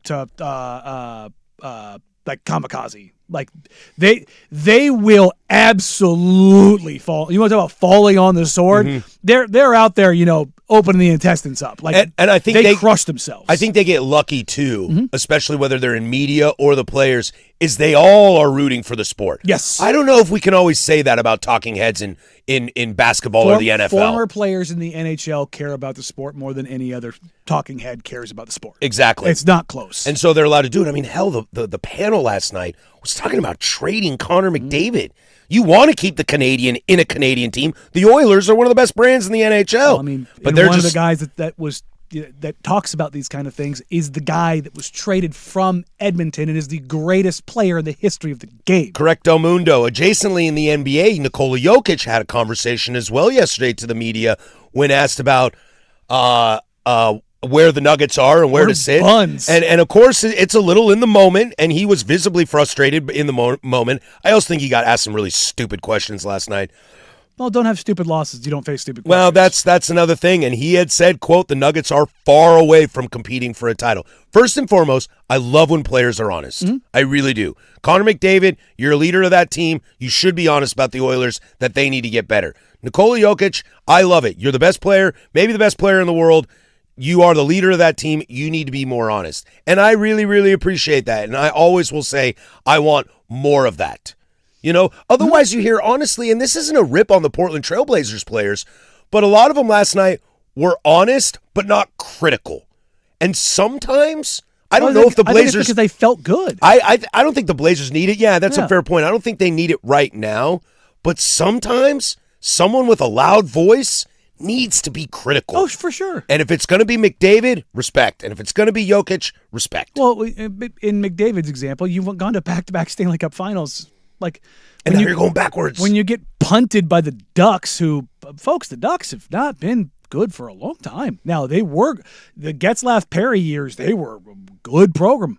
Good little program down there.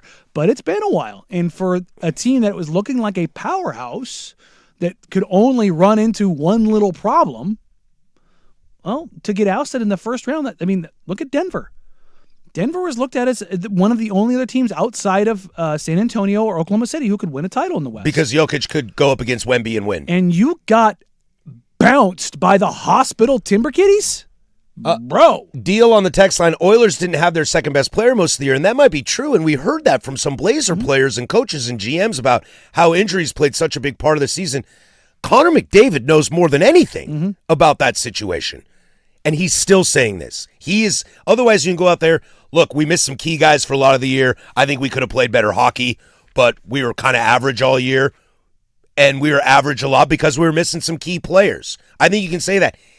The way it came out of his mouth last night was like, I don't care who's here or not here. This team ain't ready to win. That wasn't it. And I think Jokic is saying the same thing too. He didn't sit up there and say, look, Aaron Gordon's not been available. Look, have we all ridden the Jamal Murray roller coaster ride? Whee! It's like the top 5 roller coaster in America as far as high highs and low lows. No. He's just like, we're not close. No. And have we maybe handed out contracts to guys that shouldn't have got them? Christian Brown, Zeke Naji, Michael Porter Jr. had to trade that away. Well, I mean, what's his name? Luke Weaver at the Mets yesterday. Mm-hmm. He's just like, I don't know what you guys want from me. You guys want us to be perfect. You know how hard it is to be perfect every night? And it's like, that's a team going in the wrong direction. No, I mean, things are just falling off the rails. I understand, but it's how you handle it. Mm-hmm. Like Jokic, it's Indiana Jones at the Temple of Doom. Like you're just holding on to the minecart. Jokic can be pissed off and in the moment and say we're not far away. But to be like super defined it and claiming people want you to be perfect, like that's such a rough look. Especially in baseball, man. The Washington Nationals won the World Series in 2019. They were the worst teams in baseball in late May. And they won the World Series. You can figure it out. Yeah, no, the... Side note, the Mets are not going to figure it out. No, they're not. But also, one thing we should sprinkle in here. Boy, that absolute throttling of the Atlanta Hawks. I got it on the sheet for the Big Nooner. You know, we did get a classic out of it, though. Here, I'll give you a little tease. What was worse? The beating the Hawks took, fully healthy by the Knicks, or the loss the Timberwolves took, or the Nuggets took at the hands of the hospital Timberwolves? I think it's not close. It's Atlanta. Oh. A professional, fully loaded team in the playoffs. It is inexcusable. How long ago did Denver win a championship? 3 years ago. Mm-hmm. Yeah, it's a pretty steep drop-off if you haven't seen it. I saw it last night. There are multiple people that were saying that the Hawks had the worst loss in NBA history, or had one of the worst losses in NBA history. They had the biggest deficit in NBA history at the halftime. Not in playoff history. It was like 51 at halftime. At halftime, they were trailing by more points than anybody has ever trailed in the history of the league, and they didn't have the worst loss of the night. I was like, oh, I disagree with that take. Damn! We did get though one of the all-timer Shaquille O'Neal moments. Mm-hmm. He took, if you didn't see it on TV last night, he took the plushie of the Atlanta Hawk. I don't know what the Hawk's name is. Caw. We'll call it Hockey Hawk. Yeah. And he had it at the desk and started performing CPR on it. He's done that one before, yeah. And then he put it in a little coffin box and sent it out to pasture. And, I mean, meanwhile, Kenny the Jet is over there with what looks like probably Shaq's draws in a white flag, waving a flag. I love it when they do that. I love it when they smell blood in the water. Oh, I mean, that nasty-ass water down in Galveston just circles back through every year. But that's the difference between the NBA and the NHL. Those guys are sitting up there going like, you losers can't perform. This is the effort you're giving. You're an embarrassment to the league. To where the hockey guys are like, Connor McDavid's in trouble. And they need to figure it out there. Instead of just being like, can you believe these losers went to back-to-back finals and can't put it together? Now they're getting bounced by the Orange Ducks. It's fun. By the way, those jerseys are atrocious. Have you seen the Anaheim orange? Oh, yeah. Dude, it's my favorite color. Orange is my favorite color. Those jerseys are atrocious. Green's your favorite color. No. Green and yellow. Stop it. It's time to nut up or shut up. We got them, boys. No, not at all. Not at all. Favorite color is orange.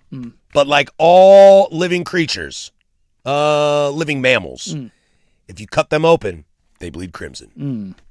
Just like me, just like you. Go Cougs. Big Nooner is next. 105.1 The Fan.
From the George McCoy and Warren Allen Sports Desk, a Sports Center update on the Fan Sports Network, 105.1 FM and 1080 AM.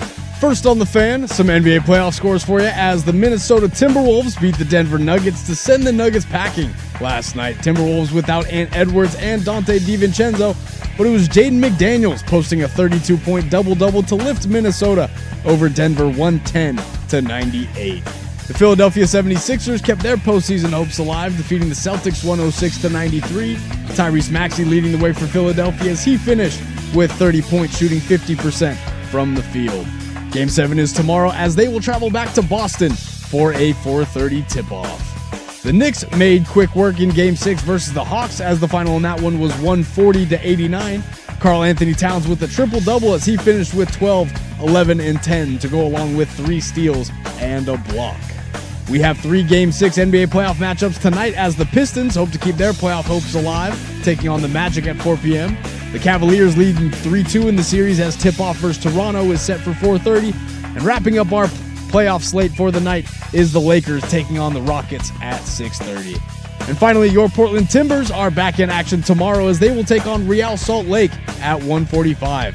Make sure to tune into all your Timbers game day coverage right here on 105.1 The Fan when pregame starts at 12:45 tomorrow. And for more sports scores and stories in 30 minutes, I'm Lowercase from the George McCoy at Warren Allen Sports Desk. Hurt, missing work, insurance companies acting like jerks. Don't call your mom. Call George McCoy at WarrenAllen.com. The Fan is live on YouTube.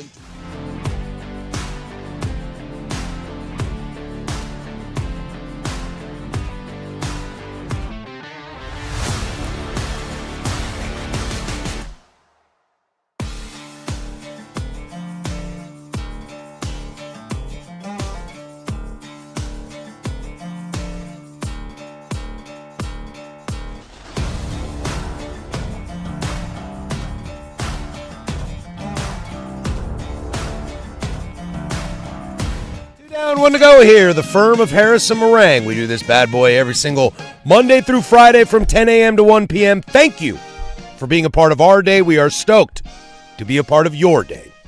After us, we'll toss it over to Duck Insider from 1 to 2, and then it's the Fan Happy Hour with Joseph Fisher III, filling in for Luke Anderson.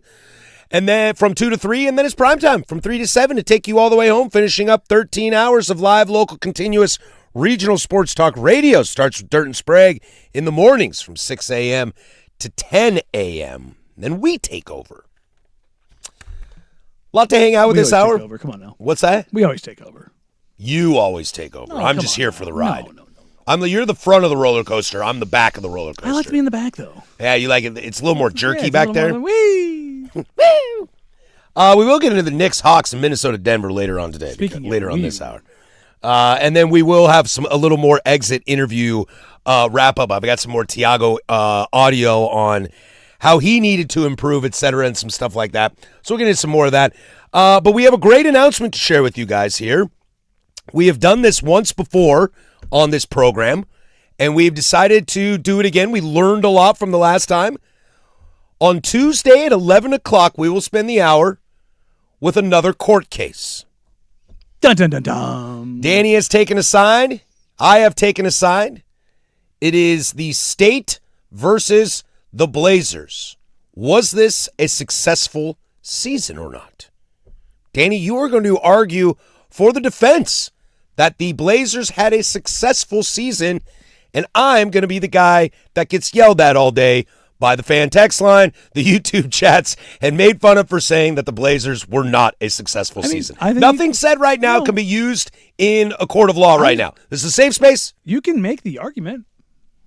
I've been drafting up in my mind the argument, like where I'm going to go, what's my main sticking point. You're going to hate it. Perfect. I think everybody might hate it, but I think I stand on some nice ground there. I really do. I like it. It's just such a polarizing thing, and I think, as we get into some more exit interview conversations, it was really refreshing to hear how positive everybody was yesterday. And I think for the most part of, was this season a success? I think most people I hear, even the crazies on the internet, I think most people agree that it has been. Just not the ones texting in. Well, remember, the minority is always a lot more vocal than some of the others, And I think it just goes to show. We talked about this, yesterday and a little bit last hour about kind of the equity built in fan bases. That's kind of the word that I've been using a lot. Equity in fan bases. And the Portland Trailblazers have a ton of it. And not to mention, it's also I'm like making Danny's case right now. Mm-hmm. It's also a really big benefit that this is the best year they've had in years. That when things go to the bottom, you said it, Danny. I was like, it'd be kind of interesting to follow a 22-win, 17-win bottom out number 1 overall draft pick. And Danny's like, no, not fun. No, not fun. Miserable time. I know 82 of them things. It's like, all right, cool. Can we just spin the chamber, but also just have every chamber loaded? How many times can you say, yeah, they're not very good tonight? Oh no, they sucked again. It's like. I did that on TV, man. Like, it was not fun. Casey, do you remember what are the things that we need to be better about with this? We will have opening remarks. We will be able to cross-examine the witnesses. I think our feedback from the last time we did this was we got to have more fun with it. And I'm really excited about the amount of fun I'm going to have because I think everybody's going to hate what I have to say, which... I think the transition's got to be smooth, too. Okay. I think, you guys have to transition from point to point a lot smoother. Ooh, okay. He's saying the quiet part out loud. Do your jobs better. Yes, is what he's telling us. That's award-winning producing. Went full Jokic right there. Yeah, just got to be better. When people are blaming Adam, and he's like, I don't know. He didn't miss rebounds. He didn't drop the ball. He didn't miss shots. That's why you're stuck with us, lowercase. That's why I'm here. Okay, so we need more structure. I think we need more comedy. A little night court action. Yeah, we need some good sound effects too. We've got the one. Mm-hmm. We've got that. Maybe we need some more. We need. Did we ever get what's his name? John Sterling do All Rise for Aaron Judge. Did we ever get one of those? Not yet. We need somebody really famous saying All Rise. We could probably rip it off from night court. We need a bailiff, too. There's probably a lot of things we can rip off from night court. We need a bailiff. I'll just bring Dan in here in case we have YouTube issues. Okay. There we go. Our bailiff. You're the judge. IT Dan will be the bailiff. Loser gets escorted out of the building by the brand man. No, because then you get the next hour off. That's not fair. Winner gets that. You got to stay after and answer questions. Yeah. You got to stay after and answer questions. Yeah. Loser's got to stay and answer questions. Yeah. Questions that you ask yourself because you're by yourself. Mm-hmm. Tee it up, buddy. Say winner gets to say, that was a great win for the defense or the prosecution. Yeah. Get to go out there and Johnny Cochran this thing. If the glove don't fit, you must quit. We are told on the fan text line, you both need to do Southern lawyer accents the entire time. Well, I do declare. I say. Judge Judy soundbites is a good one too. Rabble. Mm-hmm. Also, we can go full Chappelle show. The wrap it up box. Oh yeah. Hey Judge, wrap it up. Yeah, we need some sort of Oscar music. We need some Oscar. Are you writing these down, Casey? I've got the list. Okay, all right. Some Oscar music. Yeah, when you start rambling too much, the music starts playing and it's time to go. Can we have walk up music? Oh, there you go. I still don't know what mine would be. This is becoming like a trial out of Idiocracy now. That's what dude, have you seen the current state of the United States of America? Hector Macho Camacho action? Dude, Hector Mountain Dew Macho Camacho? My bad. Look at him, Your Honor. He did it. Clearly. I don't know what my intro music would be. It's just too bad. All the best intro music has been stolen by somebody. Oh God, I want this so bad. But Sugar Diaz also drives me absolutely bonkers. I'm gonna find a trumpet player to come in the studio and play that live. There you go. I like it. If anybody knows how to play the trumpet and can do that. We actually did a cold open on Outsiders one time. KGW had a was it a saxophone player? I think it was a saxophone player. God, I think I remember this movie. Yeah, I think it was a saxophone player. And we heard him like, that sounds dope. We should get him because we did cold opens all the time. We should go ask him if he'll just play. And he played as loud as he possibly could in this studio, but the size of this, with the three of us in there, pretending like he wasn't there. Mm-hmm. And it was one of the most awkward, horrible, funny things we ever did. It was just like it was so over the top. And also, I'll tell you right now, musical instruments, when they're not mic'd up directly, sound terrible. Yeah, I'm sure they do. Terrible. We are not allowed to touch our on-off buttons. Only Casey is allowed to touch our on-off buttons. Ooh, that's dangerous. Yeah. Especially with this one. He's pointing at you. Yeah, I'm pointing at Daniel. Whoa. I have a clean bill of health over 14 years long. Woosah. Not You didn't once. last court case, dude. You got your microphone shut off. Well, I got shut off, but I'm saying I've never had to have it shut off. You called it a kangaroo court. I did call it a kangaroo court, and I was right. Who won that? won! I know. Didn't you win? I did. What was our court case? I've already forgotten. Probably because I lost, so it's like not important. It was all I'm one of bullshit. those guys. Oh, it was Adam Silver. Oh, it was Adam Silver. Adam Silver. Yeah. That Adam And Silver. I had to defend him. Yeah, you did have to defend him. God. That's on me. That's on me.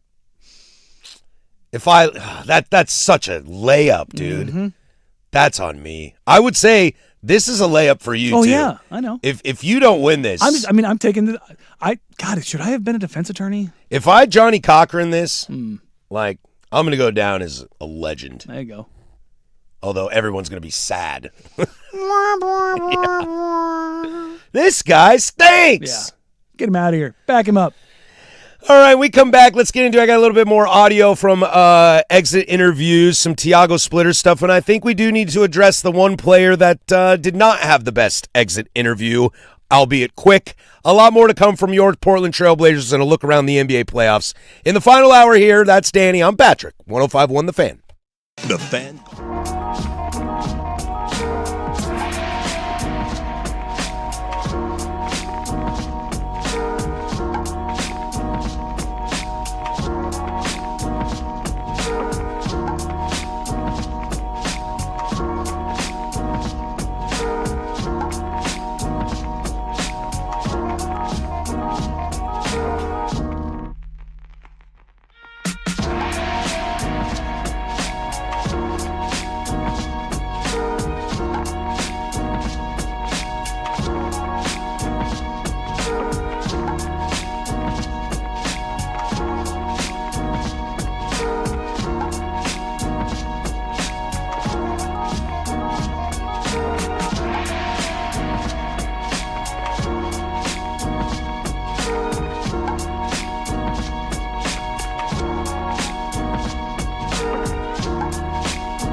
A lot more to get to. Finish up some exit interview kind of situations here, and let's kind of address the elephant in the room that was yesterday. Look, I think we were both in agreement, and if you missed a lot of this conversation, we spent the entire first hour on it. You can go back and check that out on the Odyssey app or podcast, wherever you get yours.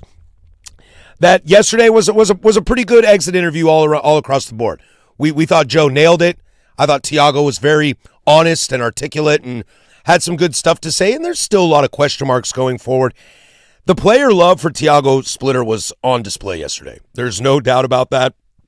Those guys all love him very, very much. So it'll be interesting to see most of them how that goes. There was one little outlier, and we did mention a little bit at the beginning of the show, and that is Shaedon Sharpe in the sense that, you know, he's not a big talkative guy to begin with, so I'm not going to kill him for going up there and not being Matisse Thybulle or not being Damian Lillard or Drew Holiday in the way they speak.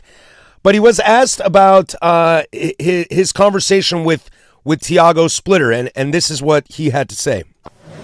Did Tiago explain why he made that decision during the playoffs? Yeah, he did. Share a little bit about that, or? I mean, I'd rather not. I think that's just me and Tiago's conversation had, and we'll grow from this, and I'll be better.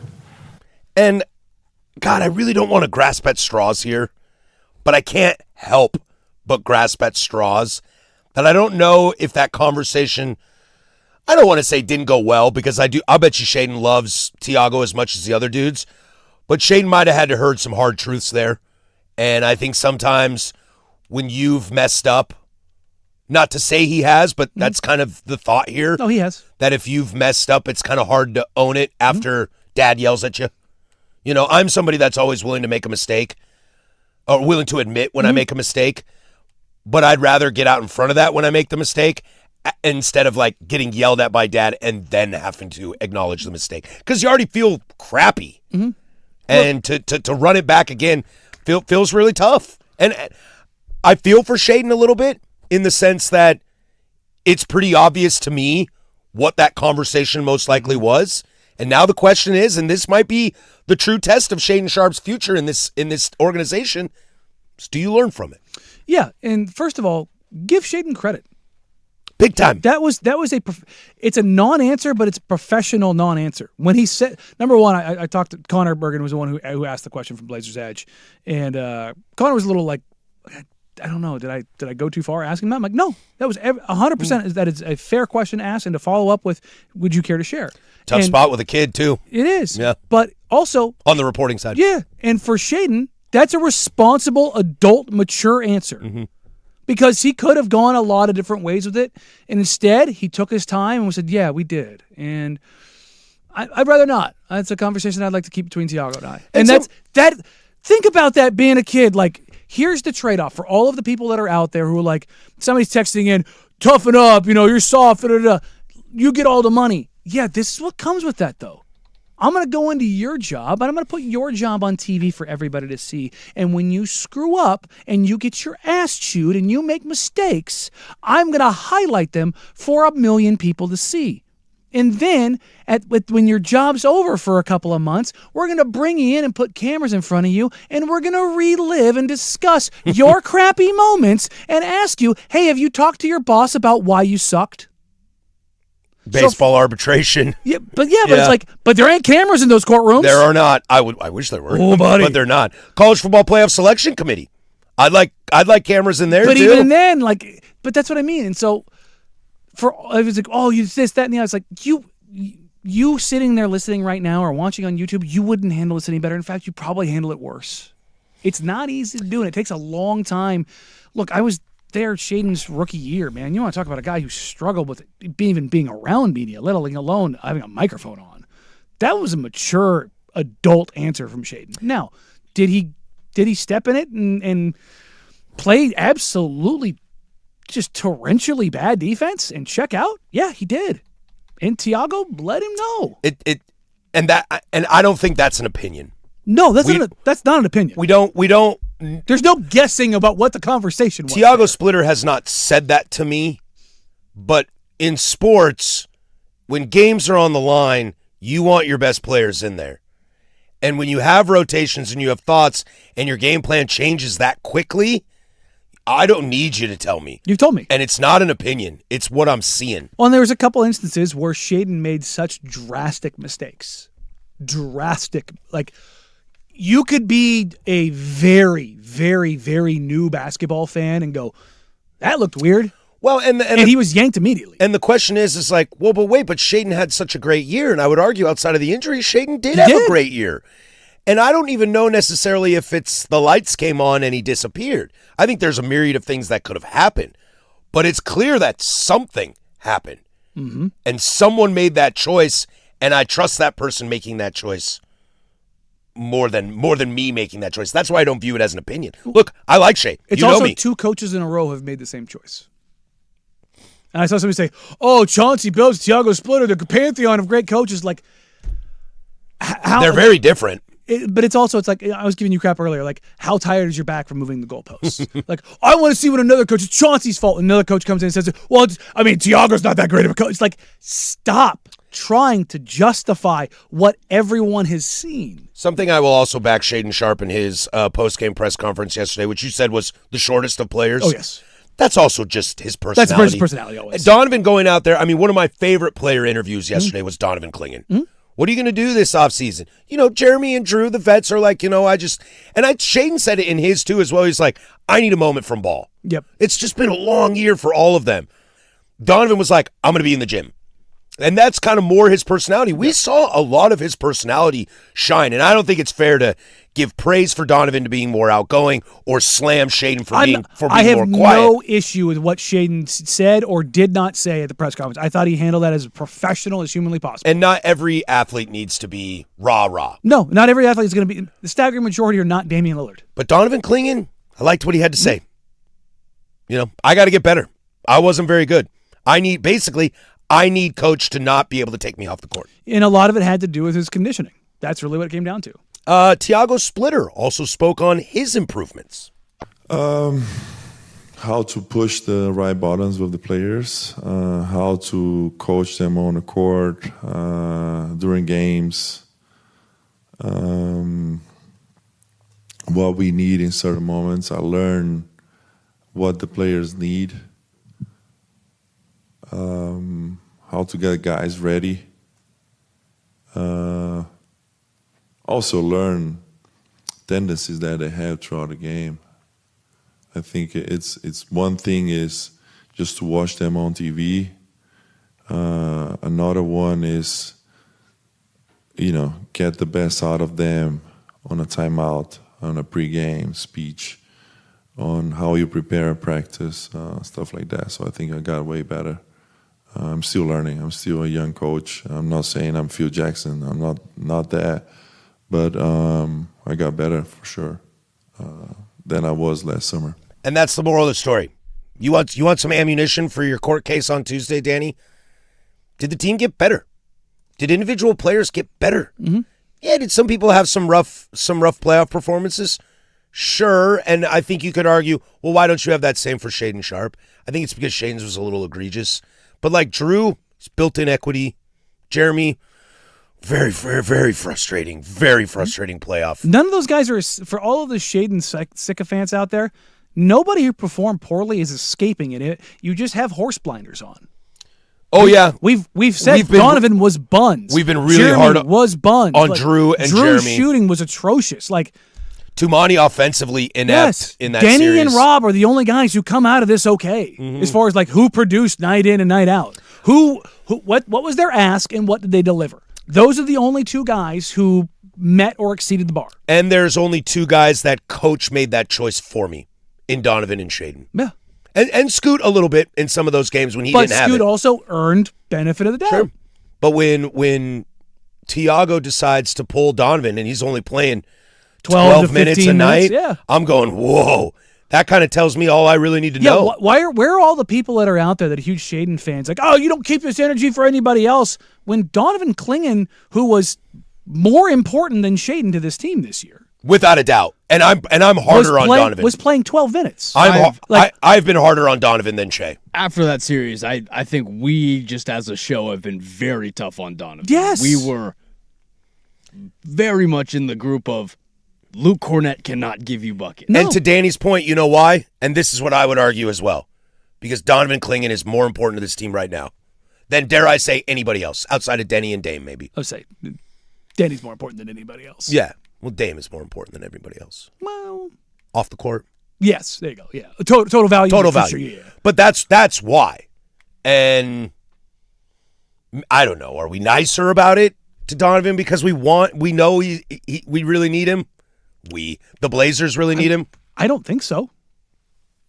I've always felt that Blazers fans are soft on big men. I to be honest, I think Blazers. Oh, really? I think Blazers Always fans felt are. that way. Why is that? I just think that it's a very understandable thing that there's not a lot of 7-footers that walk around in Portland. So when you have a 7-footer, I think we have big expectations for that big man, and when they don't exceed and or meet those expectations, we kind of just go, eh. There is a weird history in Portland of 7-footers. And not weird in a bad way, but just all over the place. Oh, for sure. Bill Walton, Arvydas Sabonis, Yusuf Nurkic, Greg Oden, LaMarcus, Brisbilla, Donovan Clingan, Camby, Young Hansen. Hassan Jin. Is Ennis Cantor 7 foot?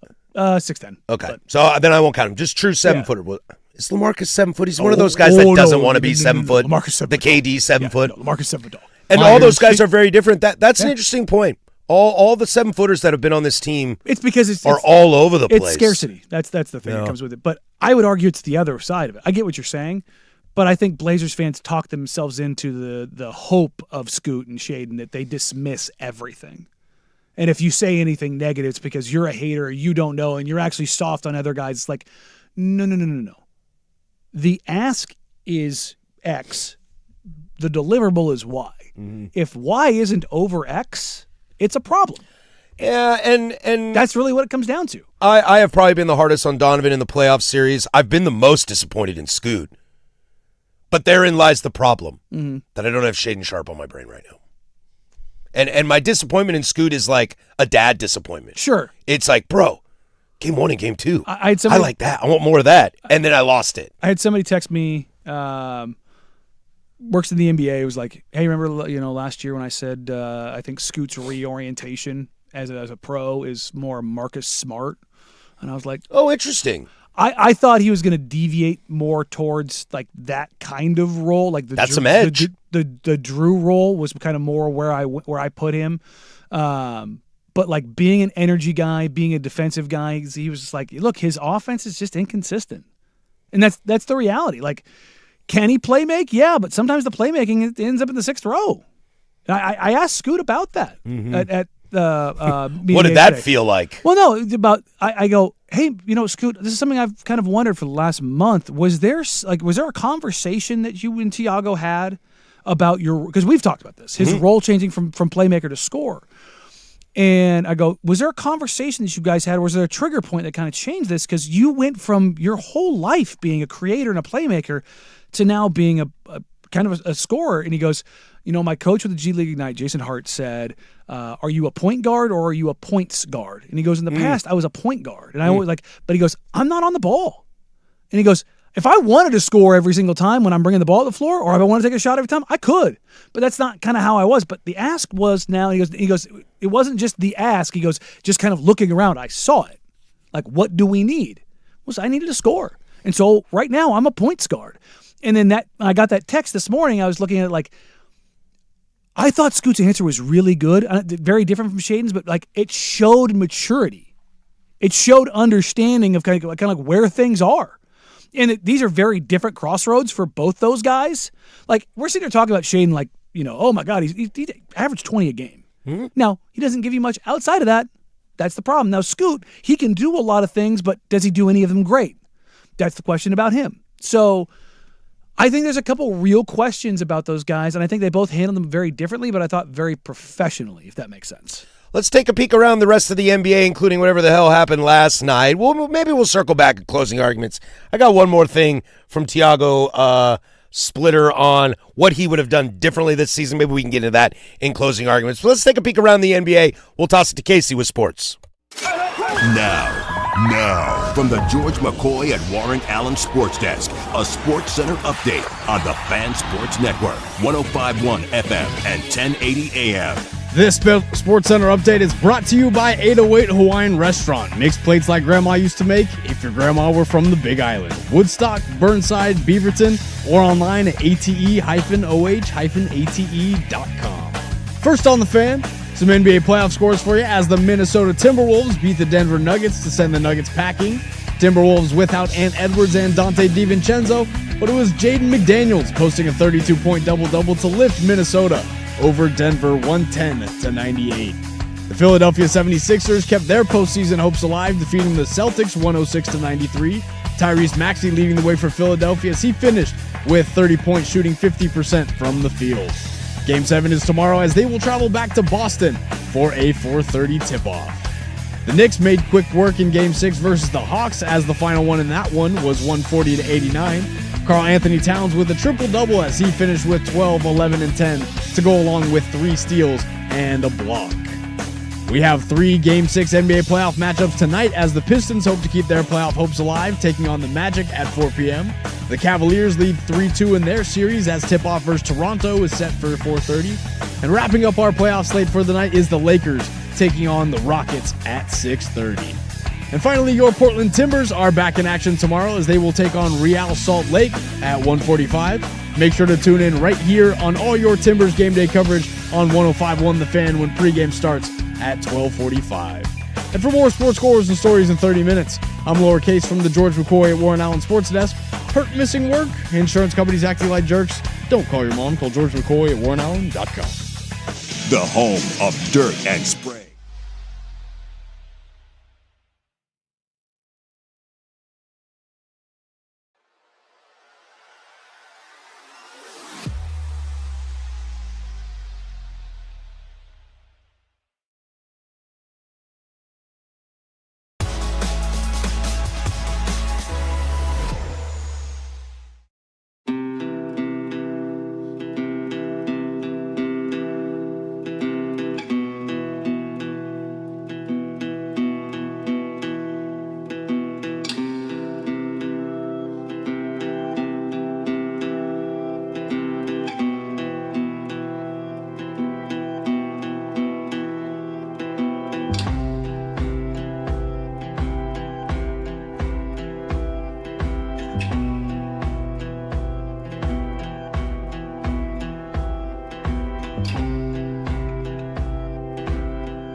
Closing arguments coming up next to send you on your way. Might get into a little bit of Blazers. We'll see about that. But we do need to address whatever the hell happened in the NBA last night.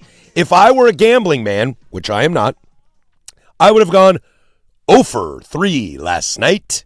Spreads, money lines, whatever you want to choose. I would have definitely lost all of them. I thought the Hawks would tie it up.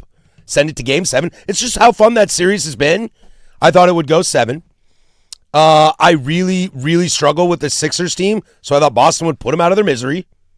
Yeah, that Boston team hasn't made a ton of sense either. And as you put it, the hospital crew of the Minnesota Timberwolves, I didn't think could get it done against arguably the best player in the world in Nikola Jokic. 0 for 3. I went 1 for 2. I had no idea in Celtics 76ers, and I thought the Hawks would win. But I told you, I thought the Timberwolves would win. I know, and I wish I would have listened to that. Real quick, are the Celtics cooked? They could be. Tatum's not been good. Not only that, he got dinged up. So do they kind of go, yeah, hey, we're gonna chill here? Does that speak to how impactful Rob Will was for that roster? Well, size in general. Yeah, for that roster. No Horford, I think, hurts them a lot. Oh, remember when going into this, everybody was talking about, well, they made the move for Vucevic, and I'm like, look, man, I love Vucci, man. Vucci's my guy. Fight on. But, he's coming off the bench because Nehemias Queta's out there, and you got to combine 6 points from those guys on, 3 of 13 or something like that.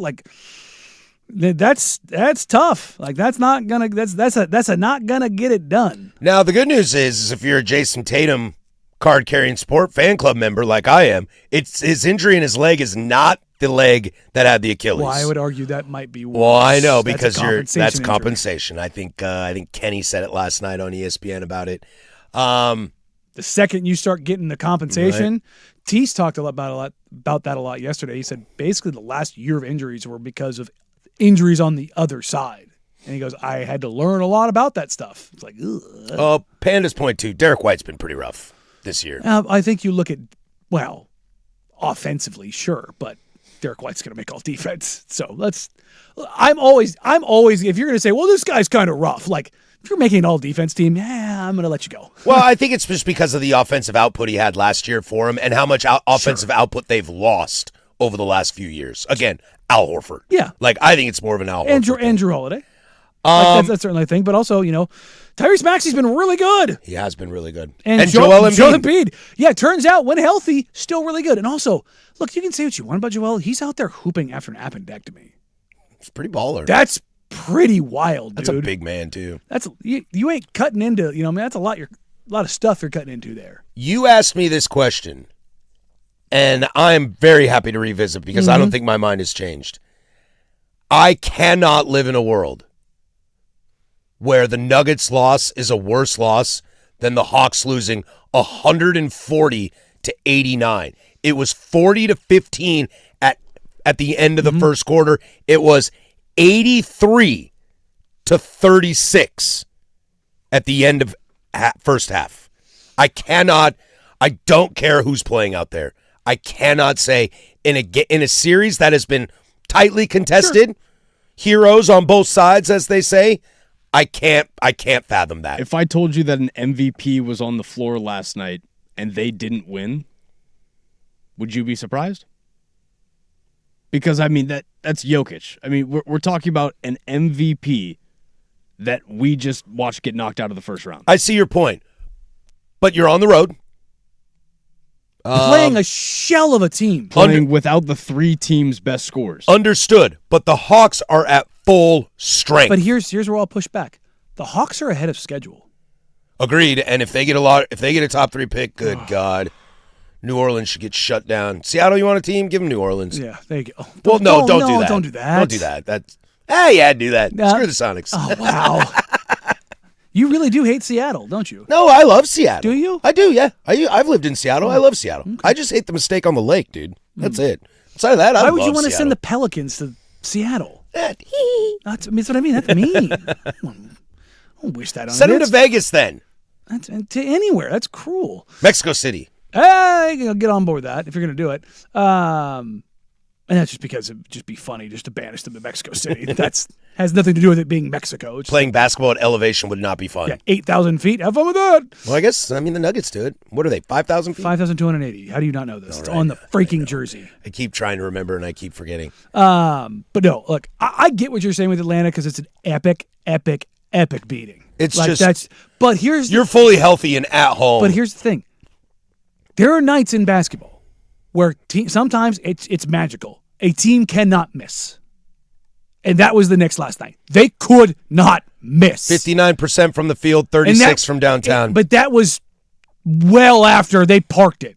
That first half, OG was 9 of 10 in like the first 15 minutes. He was 11 of 14 and 4 of 6 from downtown. Bro, OG Anunoby. Shut it down. From downtown. It was over immediately. It was just like, bro, what's going on here? I suppose that's true. Meanwhile, Jaden McDaniels and freaking Terrence Shannon Jr. are out here giving you that work. But I also think that there are aspects of that Denver team that I'm already aware of. No Aaron Gordon makes it really tough for them. When they got Aaron Gordon, dude, he is the reason. Oh, he's Mr. Nugget. But yeah. They're missing Ant Edwards. I understand. And Jamal Murray is the roller coaster of roller coasters in the playoffs. I like Jamal Murray. I don't, but he has had one of the biggest shields in front of his entire career. Celebrated when he does well and dismissed. And why is that? It happens. I mean, that's happened here in Portland. Just maybe like a likable guy that people are willing to. I think that they want to like their guys more like and only see the good things in them and and then bury the star. And to be clear, I've been riding this train for a while. Don't accuse me of switching up. Nikola Jokic, one of the best offensive players to ever play the game, was buns and has been buns defensively. And that was on display last night. It was all over the place. Also, if you don't think Rudy Gobert is one of the 3 best defenders in the NBA, and if you don't have him top 2, you're crazy. Like, Rudy got it done again. Spurs are stoked. Oh, yeah. There's no team more excited about how things turn out. They have a clear path to the Western Conference Finals. The Spurs are stoked. I mean, I'd argue OKC does too. I think the Lakers will get out of that series, but I don't love that Laker team either. You think OKC's thrilled at the idea that Luka could play? Oh, that's true. I will believe it when I see it, though. That's a fair point. Who has tortured that franchise? Nobody likes seeing Luka Doncic. I'm telling you right now, I don't care what your opinion is of Luka Doncic. If he's healthy-ish in the playoffs, have fun. Nico doesn't even like seeing Luka Doncic. Nope.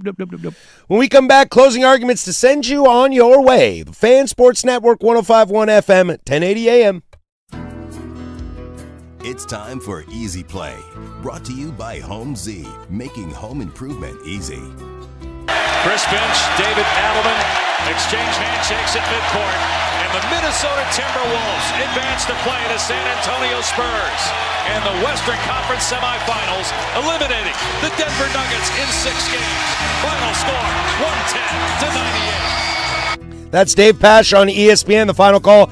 What we just talked about, Denver takes down Minnesota.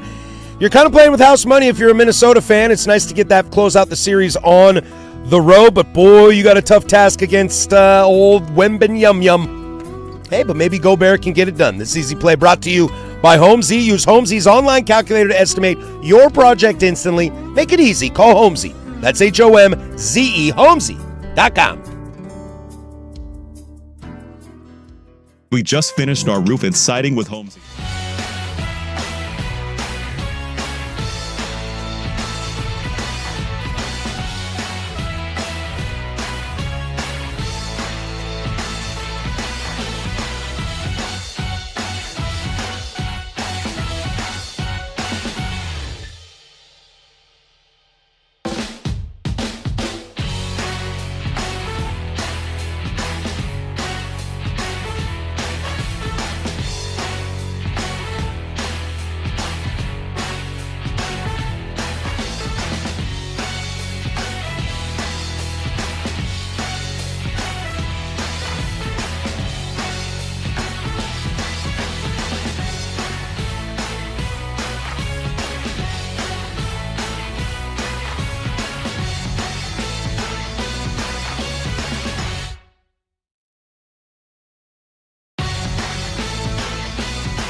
All right, that's going to do it for us. Closing arguments brought to you by Leskin Law. Visit leskinlaw.com for more information.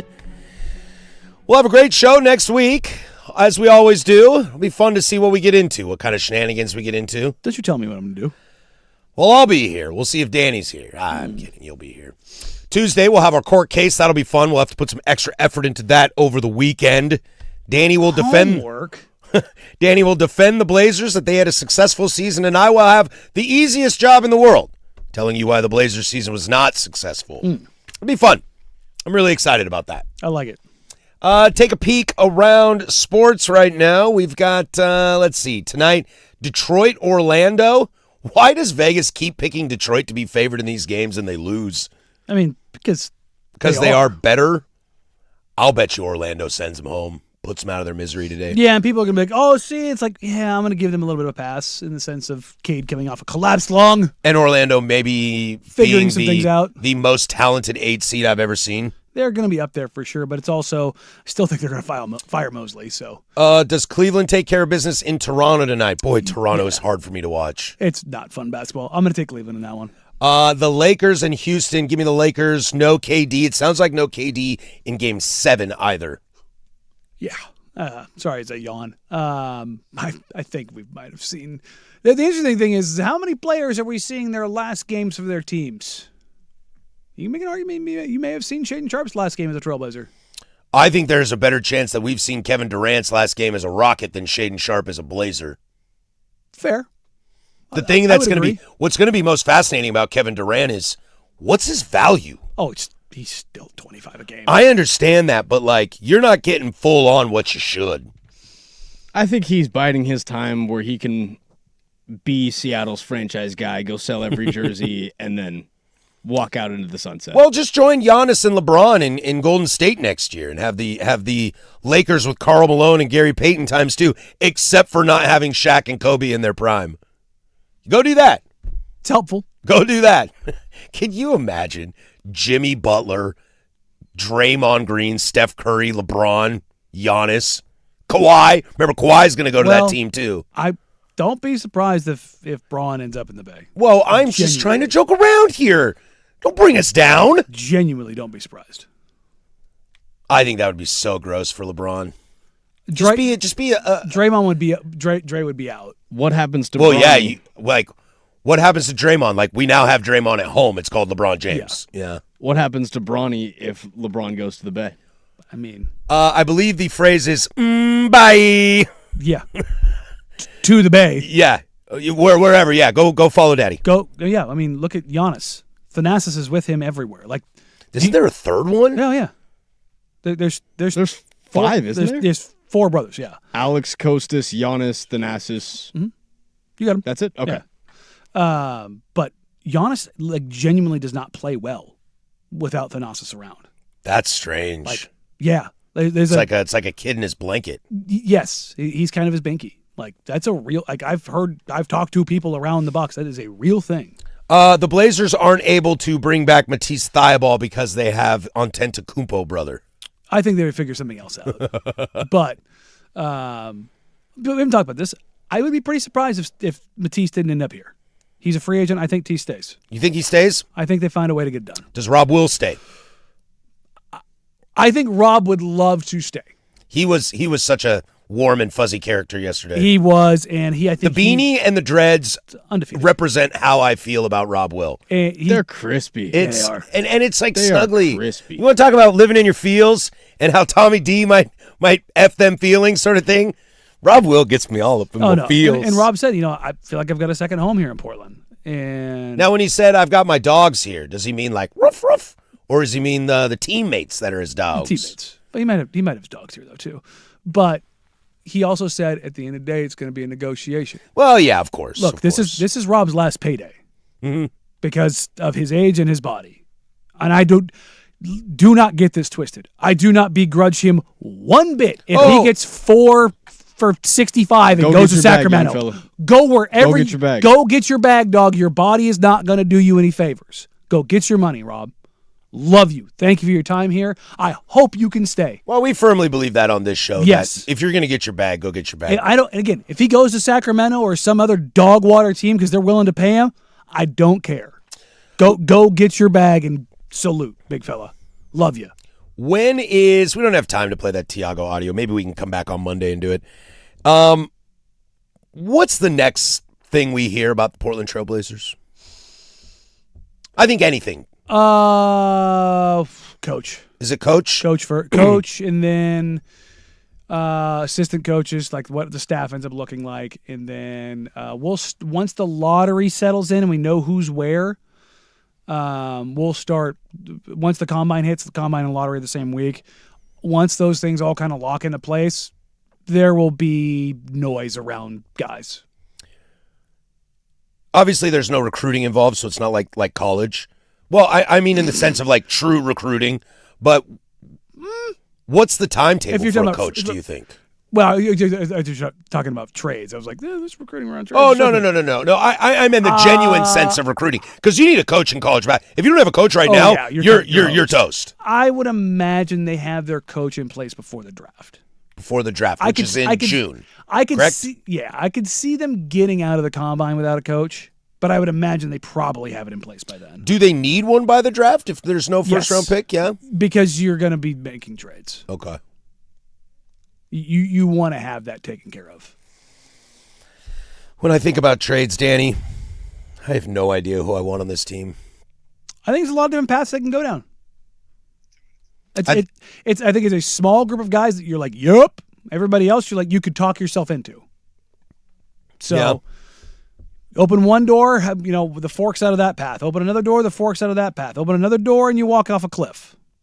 That's the reality sometimes. I got a 7 p.m. hockey game tonight I'm very excited about. Oh, yeah? The Vegas Golden Knights versus the Utah Mammoth. Dude, if you would have told me that 10 years ago. Utah, yeah. If you'd have told me that 10 years ago, I'd be like, the hell are you talking about? Did they start a new league? Mm-hmm.